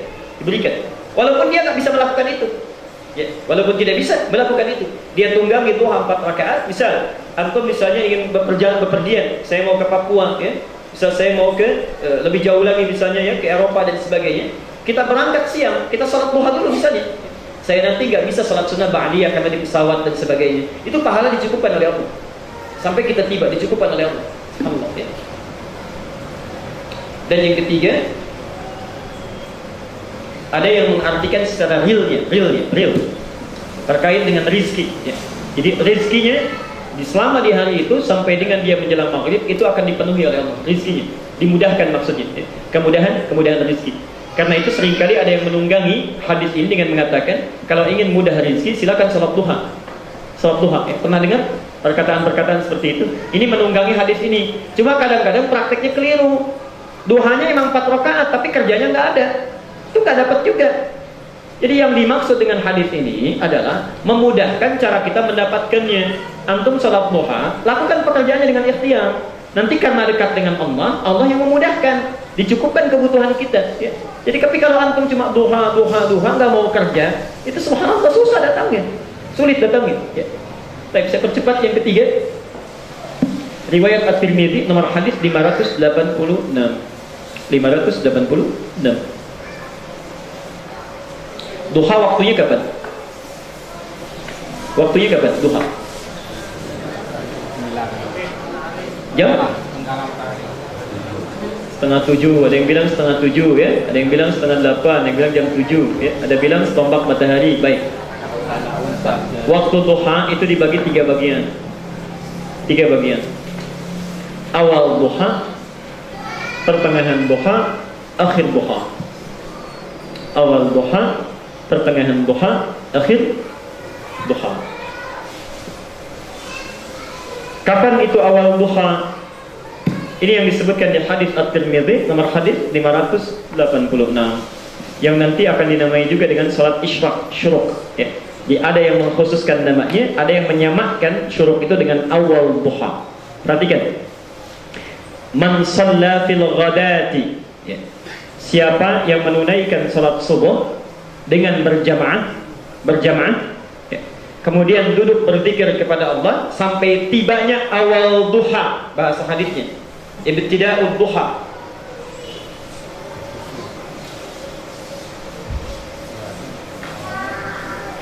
Siapa yang menunaikan salat berjamaah, ada 2 hadis ya, ada 2 hadis di 2 riwayat. 2 riwayat. Satu, siapa yang menunaikan salat berjamaah subuhnya, subuh berjamaah. Ini syaratnya kalau mau dapat pahalanya mesti syaratnya dipenuhi dulu. Kemudian berzikir sampai awal duha. Riwayat pertama, sampai awal duha. Lalu salat 2 rakaat di awal duha ini, salat 2 rakaat.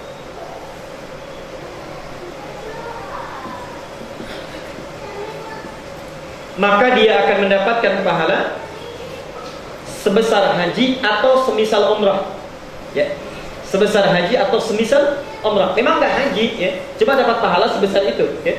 Memang tidak umrah, cuma dapat pahala sebesar itu ya. Senilai haji atau umrah ya. Dan yang paling banyak meriwayatkan ini yang redaksinya umrah.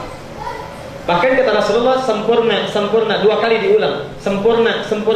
Maksudnya kalau ada yang meragukan masa sih gitu kan? Sempurna itu pasti. Benar pasti. Jadi yang ketiga keutamaannya, orang yang menunaikan duha tapi di awal waktunya, bukan di pertengahan, bukan di akhir. Jadi kalau yang tadi, yang 1 dengan 2 itu masih terbuka, mau di pertengahannya, mau di akhirnya masih dapat itu ya. Kalau 2 rakaat dapat yang tadi ya, subhanallah, 4 rakaat dapat yang telah disebutkan ya. Antum tunggangi 2 rakaat itu senilai dengan sedekah. Tunggangi 4 rakaat itu senilai dengan kedekatan kepada Allah sehingga dicukupkan kebutuhannya. Tapi kalau itu dilakukan 2 rakaat saja di awal duha, tapi bukan sekedar melakukan 2 rakaat saja. Syarat pertamanya tidak mudah. Salat subuh berjamaah dulu. Dalam riwayat lain ada yang spesifik menyebutkan di masjid. Nah ya, di masjid, spesifik riwayat lain. Karena itu ada yang berpendapat bahwa sebagian ulama kita berpendapat itu mesti sholatnya di masjid. Ya. Kemudian dia berzikir. Jadi saat selesai sholat itu tidak melakukan aktivitas lain. Ya. Dia zikir kepada Allah, zikir ya. Ada yang mengartikan duduk, ada yang mengartikan dia i'tikaf dan sebagainya. Silakan macam-macam ya. Kemudian dia berzikir kepada Allah Subhanahu Wa Taala. Ya. Kalau zikir itu sambil duduk sambil berdiri. Kalau di masjid atau umumnya duduk kan. Makanya ada yang mengartikan duduk di masjid ya. Itu cuma terjemah saja ya. Berzikir kepada Allah sampai datang awal duha. Lalu dia salat duha, subhanallah. Itu pahalanya seperti dapat umrah. Seperti umrah. Allah itu begitu sayang kepada kita adil. Belum punya uang, pengen senilai umrah pahala, ayo tunggangi ini. Tapi syaratnya nggak mudah. Yuk ke masjid dulu salat jamaah subuh. Salat jamaah ya. Ulama mengatakan riwayat yang menyebutkan ke masjid itu spesifik bagi para lelaki khususnya. Yang tidak ada masjidnya ini memberi peluang kepada para perempuan. Ya, memberi peluang kepada para perempuan karena belum tentu bisa ke masjid. Karena itu ada 2 redaksi hadisnya. Ada yang menyebutkan man shalla fil ghadati jama'atan, jamaah saja. Ada yang menambahkan fil masjid. Jadi Bapak Ibu sekalian, karena ini dilakukan di awal duha, Lalu Nabi menyebutkan setelah matahari itu terbit, 1 tombak setelah itu. Sekitar 12 menit, 15 menit setelah terbit. 12 menit, 15 menit setelah terbit. Nah, karena ini khusus sifatnya di awal waktu, matahari baru terbit, kemudian mulai lewat ya, 12 menit, 15 menit, maka dalam bahasa Arab itu disebut dengan isyraq. Isyraq, ya. Syuruk bahasa kita ini. Isyraq atau syuruk. Maka ada yang menyebutkan, ada yang mengkhususkan. Karena ini pahalanya khusus, waktunya khusus, ada yang memberikan istilah salat syuruk atau isyraq. Ada pendapat kedua menyebutkan, ini sebetulnya salat duha juga. Cuma duhanya dilakukan di awal waktu. Jelas ya? Salat duha juga, cuma duhanya dilakukan di awal waktu. Ini tidak masalah, ini kan perbedaan pandangan saja. Perbedaan pandangan. Jika kalau antum yang ada ingin menyebutnya isyraq, ingin dapat pahala umrah, silakan lakukan ya. Nanti di pertengahan duha ingin salat lagi, silakan. Ini 2 rakaat saja, nanti ingin tambah 2 rakaat lagi jadi 4 rakaat, silakan. Gak ada masalah di situ ya. Yang keliru itu sudah nggak salat rame gitu kan. Itu yang keliru. Ini syaratnya mesti antum salat berjamaah dulu. Tidak mudah, makanya enak saja kalau misalnya tiba-tiba salat 2 rakaat dapat senilai umrah ya. Ya, kalau begitu nggak usah umrah saja ya. Jadi mesti dulu salat jamaah dulu, kemudian i'tikaf dulu, zikir, dan taklim itu bagian dari zikir. Jadi beruntunglah kalau misalnya ba'da subuh ada pengajian, antum duduk dulu. Ya. Setelah selesai taklimnya salat 2 rakaat itu dapat tuh, udah dapat pahala taklim, dapat pahala umrah. Ya. Udah rugi deh. Daripada duduk sendirian dan sebagainya, ke taklim. Pahala taklim ada, pahala umrah ada, banyak itu, subhanallah, banyak pahalanya. Yang terakhir, yang keempat, yang terakhir, salat duha di antara manfaatnya tadi yang pertama bisa mencukupkan keutamaan sedekah, ya. Yang kedua bisa memberikan kebutuhan kita, cukupkan kebutuhan. Yang ketiga itu bisa senilai dengan umrah bila dilakukan di awal waktu. Dan yang keempat, ini yang paling penting, salat duha itu juga disebut oleh Nabi sifat salatnya orang-orang yang tawabin, orang yang selalu ingin bertobat kepada Allah. Tawabin atau salatul awabin, bisa disebut awabin, bisa disebut tawabin. Pernah dengar salat awabin? Salat sunnah awabin deh. Sebetulnya itu ya duha juga. Saya duha juga gitu. Di orang yang konsisten duha, Nabi langsung menyebutnya sebagai awam, ya, awam. Ada tawab, ada awam. Ya gak lain. Ada awam, ada tawab. Ada tawabin, innallaha yuhibbut tawabin wa yuhibbul mutatahhirin, ya. Baik di Al-Baqarah 223 itu kan. Atau doa setelah wudu, syahadu an la ilaha illallah, syahadu anna Muhammad Rasulullah, Allahumma ij'alni minat awabin, bukan awabin, ya. Subhanallah. Tapi kalau nabi-nabi awab, ni'mal abdu innahu awab, ya, awab. Baik, perhatikan. Ini ta, ini waw. Duluan mana? Maaf, ini hamzah. Duluan mana dalam urutan huruf bahasa Arab? Hamzah dulu, a atau ta? Alif duluan, hamzah dulu. Alif, ba, ta. Kalau yang ini hamzah atau alif? Alif. Alif. Apa bedanya alif dengan hamzah? Beda. Alif kan terakhir, hamzah kan terakhir. Baik. Yang ada kepalanya itu pasti hamzah. Pasti hamzah, bukan alif. Kalau nggak ada kepalanya apa?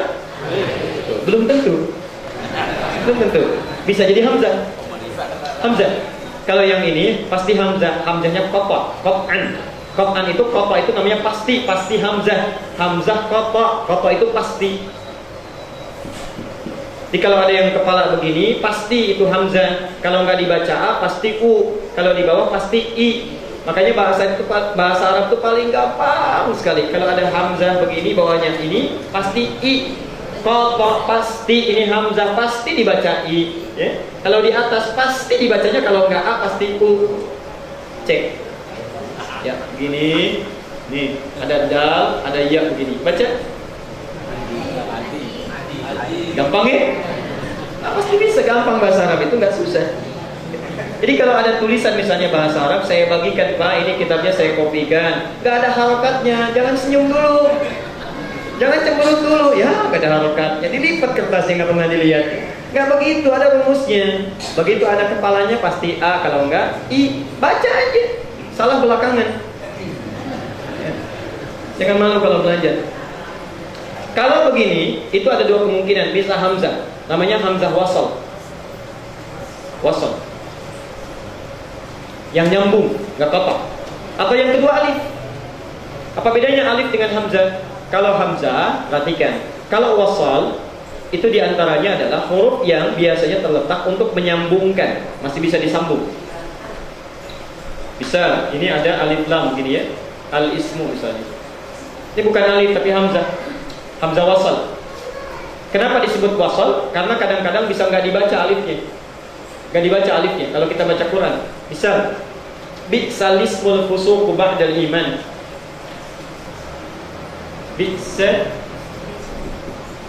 Bi'salis ini yang nggak ada, nggak dibaca.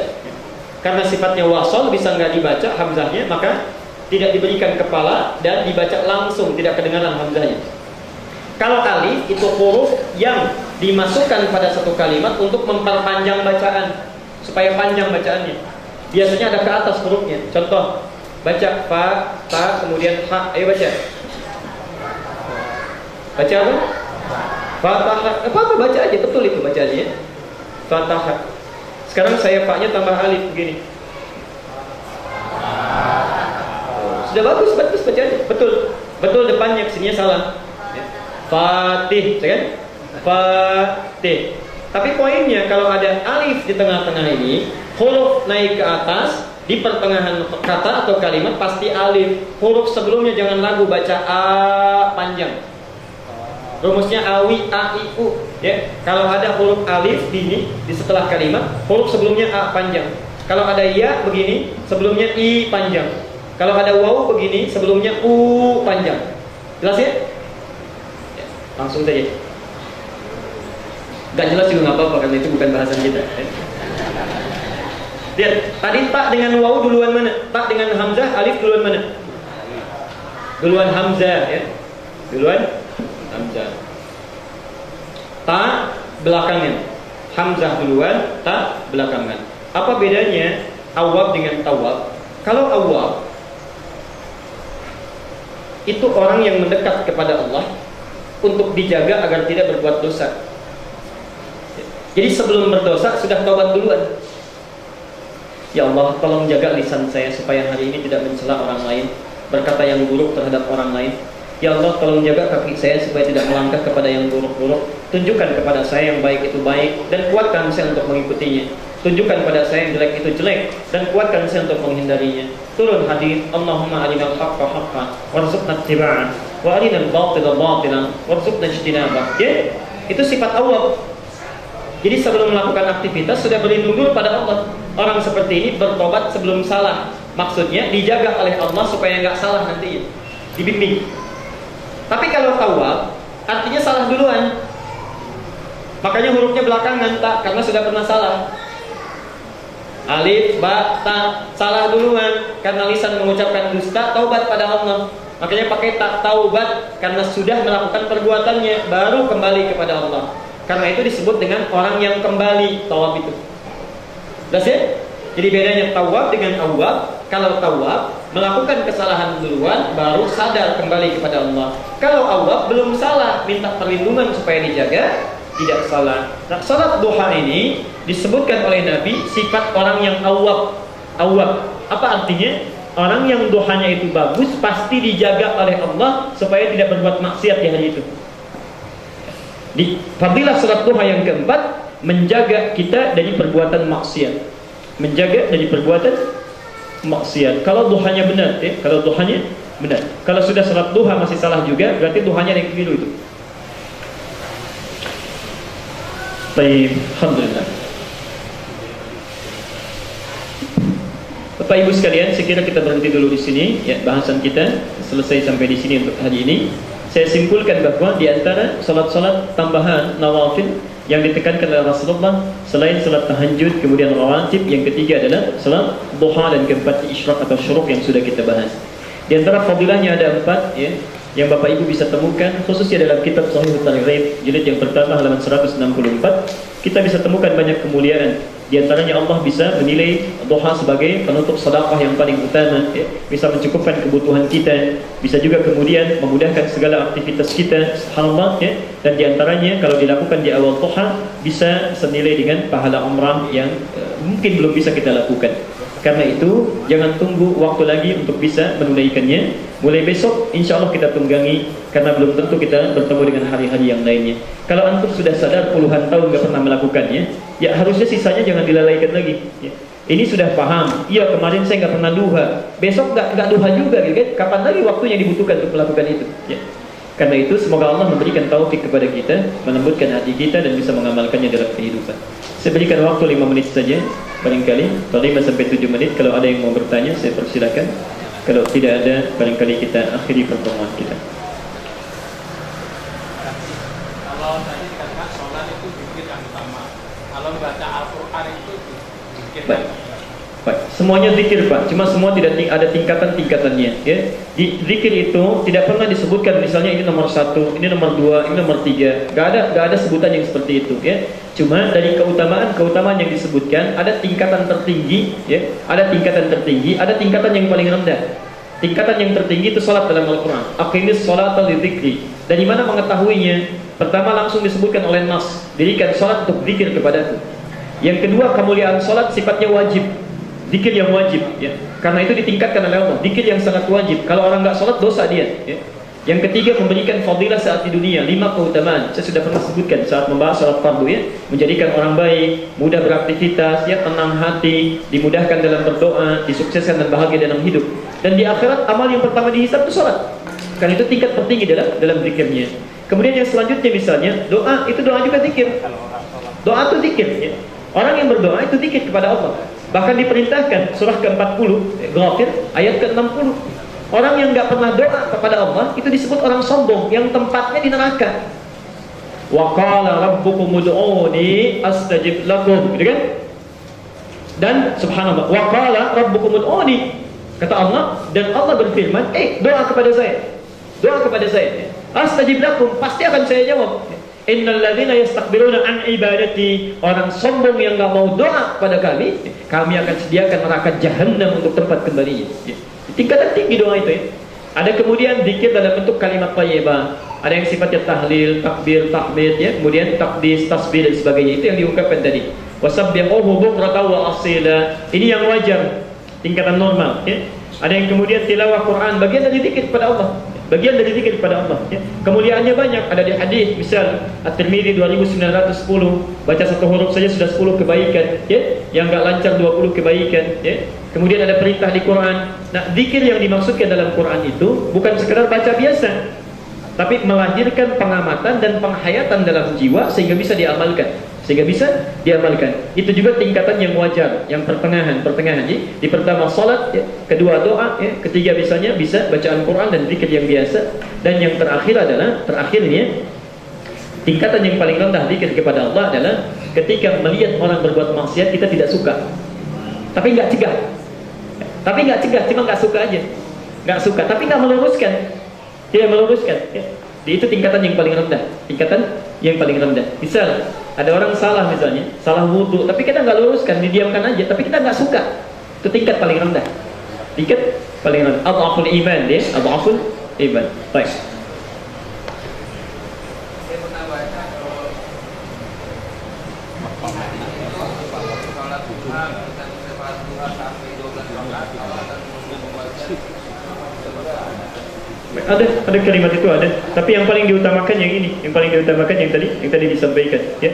Tapi ada juga bahasa-bahasa yang kiasan sifatnya, ya. Jadi kalau antum sudah dekat dengan Allah, duha itu kan sifatnya, tadi kalau dikaitkan dengan surah Ad-Duha itu membangun kedekatan dengan Allah, Kalau antum sudah dekat, nggak ditinggalkan Allah di dunia, apalagi di akhirat. Wala sawfa yu'tika rabbuka fatarda, Allah kasih sampai puas. Antum mau rumah kayak gimana lagi? Silakan minta di surga nanti, ya, kalau sudah dekat, ya. Di sifat duha yang paling bagus membangun kedekatan dengan Allah.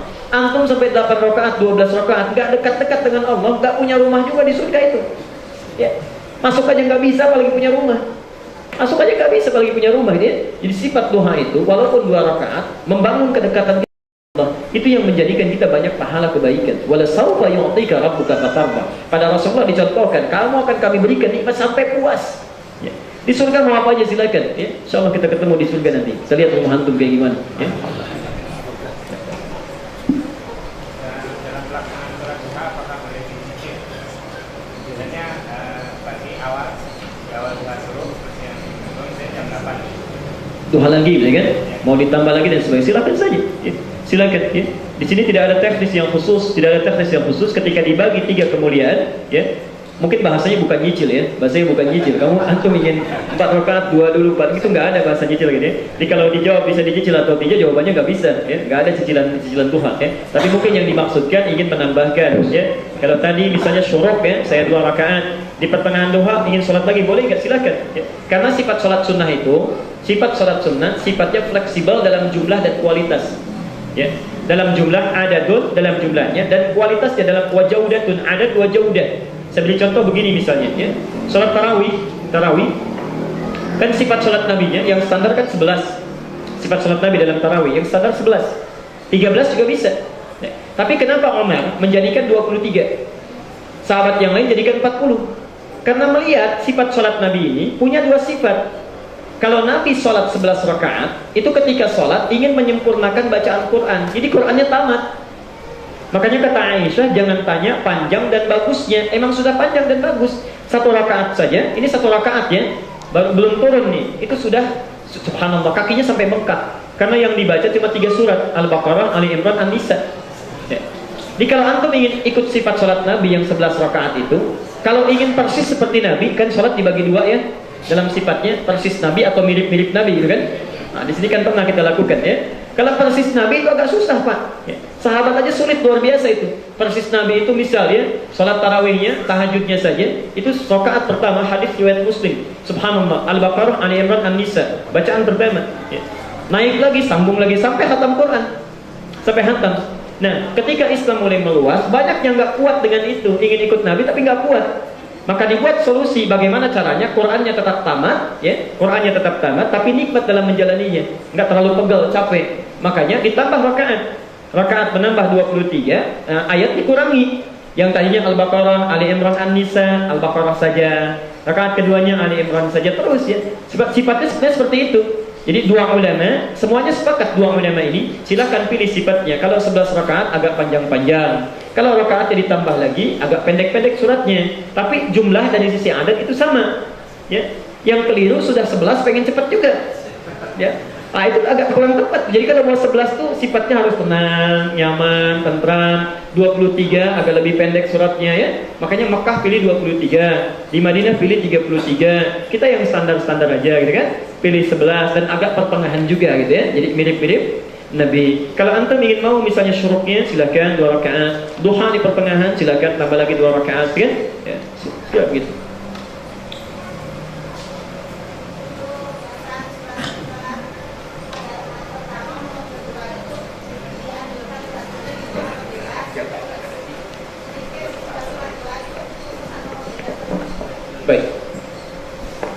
Baik, saya terdengar Pak. Dalam bacaan duha surah apa yang dianjurkan? Baik, dipegang saja. Nanti kalau mau bertanya silakan. Bacaan apa yang dianjurkan? Apakah ada surat khusus atau tidak? Ada surat-surat tertentu yang bisa dibacakan. Ada misal ada Al-A'la, keduanya bisa Al-Ghasyiyah. Ada yang paling pendek misalnya Al-Kafirun, keduanya Al-Ikhlas ya. Bahkan bisa dibaca Ad-Duha sebelumnya ya. Jadi umumnya dari sifat-sifat salat Nabi, dari bacaan yang dibaca ya, para ulama mengeluarkan kesimpulan, cari surat-surat yang saat dibaca lebih mendekatkan kita dengan Allah. Misal, tadi kan 2 rakaat pengganti tasbih, cari ayat Quran yang nuansa tasbihnya lebih banyak. Al-A'la kan pertamanya tasbih, sabbihisma rabbikal a'la, dan alladzi khalaqa fasawwa walladzi qaddara fahada. Muatannya ada semuanya. Makanya lebih dianjurkan. Kalau nggak ada itu, yang tahlil dengan takbir. Tahlil kan la ilaha illallah ya. Meniadakan Tuhan lain selain Allah. Qul ya ayyuhal kafirun yang paling pendek, la a'budu ma ta'budun dan sebagainya. Qul huwallahu ahad yang paling pendek dan seterusnya ayatnya. Sekira itu. Bacaan selalu zikir silakan cari banyak sekali ya, zikir-zikir Nabi saat pagi, ada zikir saat petang, silakan dikumpulkan banyak. Ada sayyidul istighfar, ada sayyidul zikir ya. La ilaha illa anta subhanaka innak.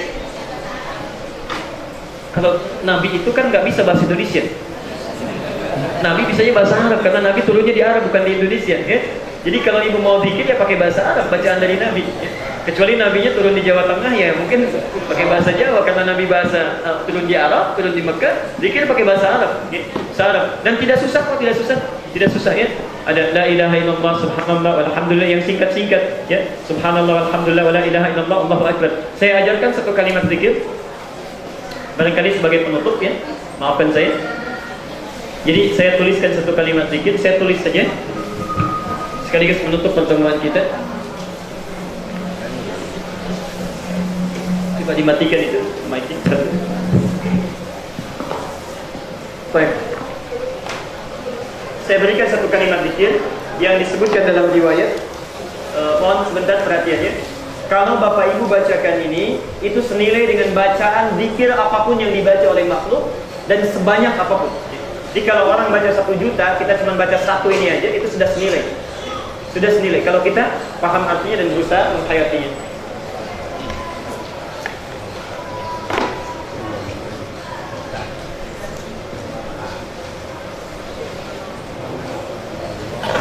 Subhanallah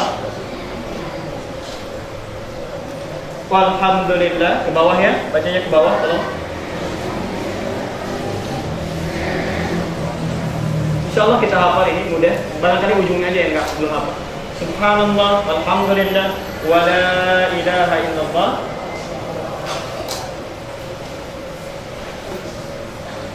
wala ilaha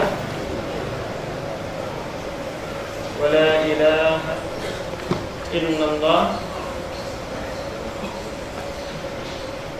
Allahu akbar. Bisa pakai waw, bisa tidak. Bisa wallahu akbar, bisa Allahu akbar saja.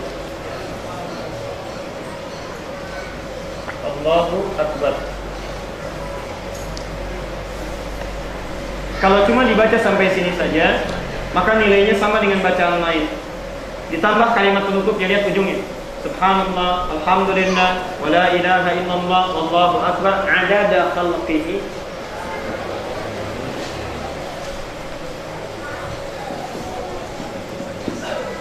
Wa midada kalimati. Ini ujungnya yang paling penting.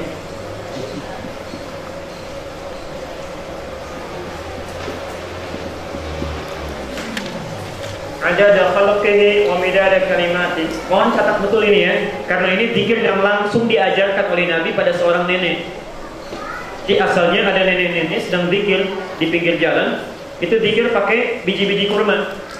Biji kurma dikumpulkan 1, 2 sehingga bijinya banyak.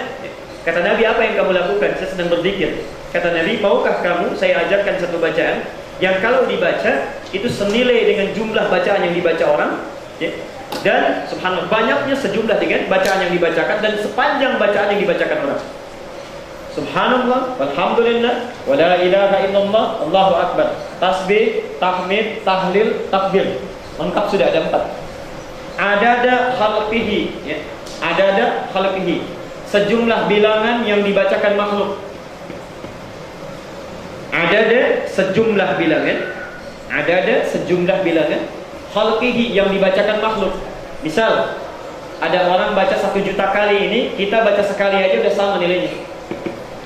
Adada khalqihi, sejumlah bilangan yang dibacakan makhluk. Alhamdulillah. Alhamdulillah. Wa midada kalimati, saya akhiri. Wa midada kalimati, dan sepanjang kalimat-kalimat zikir lain yang dibacakan makhluk. Kalau ini sebanyak bacaan yang dibacakan makhluk, yang ini sepanjang bacaan lain yang dibacakan oleh makhluk. Jadi kalau misalnya ada orang baca sampai panjang bacaan 1 halaman, kita cuma sampai segini aja, nilainya sama dengan kita. Jelas sampai sini? Baik. Sekiranya sudah cukup ya, sudah masuk waktu zuhur. Semoga Allah memberikan taufik kepada kita yang benar, kita dari Allah dan Rasul yang silakan amalkan. Kalau salah itu dari saya pribadi, mohon dimaafkan dan cepat tinggalkan. Ambil pendapat ustaz lain yang lebih baik. Kita akhiri dengan doa kifaratul majlis bersama-sama. Subhanakallahumma wa bihamdika asyhadu an la ilaha illa anta astaghfiruka wa atubu ilaik. Wa akhiru da'wana alhamdulillahirabbil alamin. Assalamualaikum warahmatullahi wabarakatuh. Waalaikumsalam warahmatullahi wabarakatuh.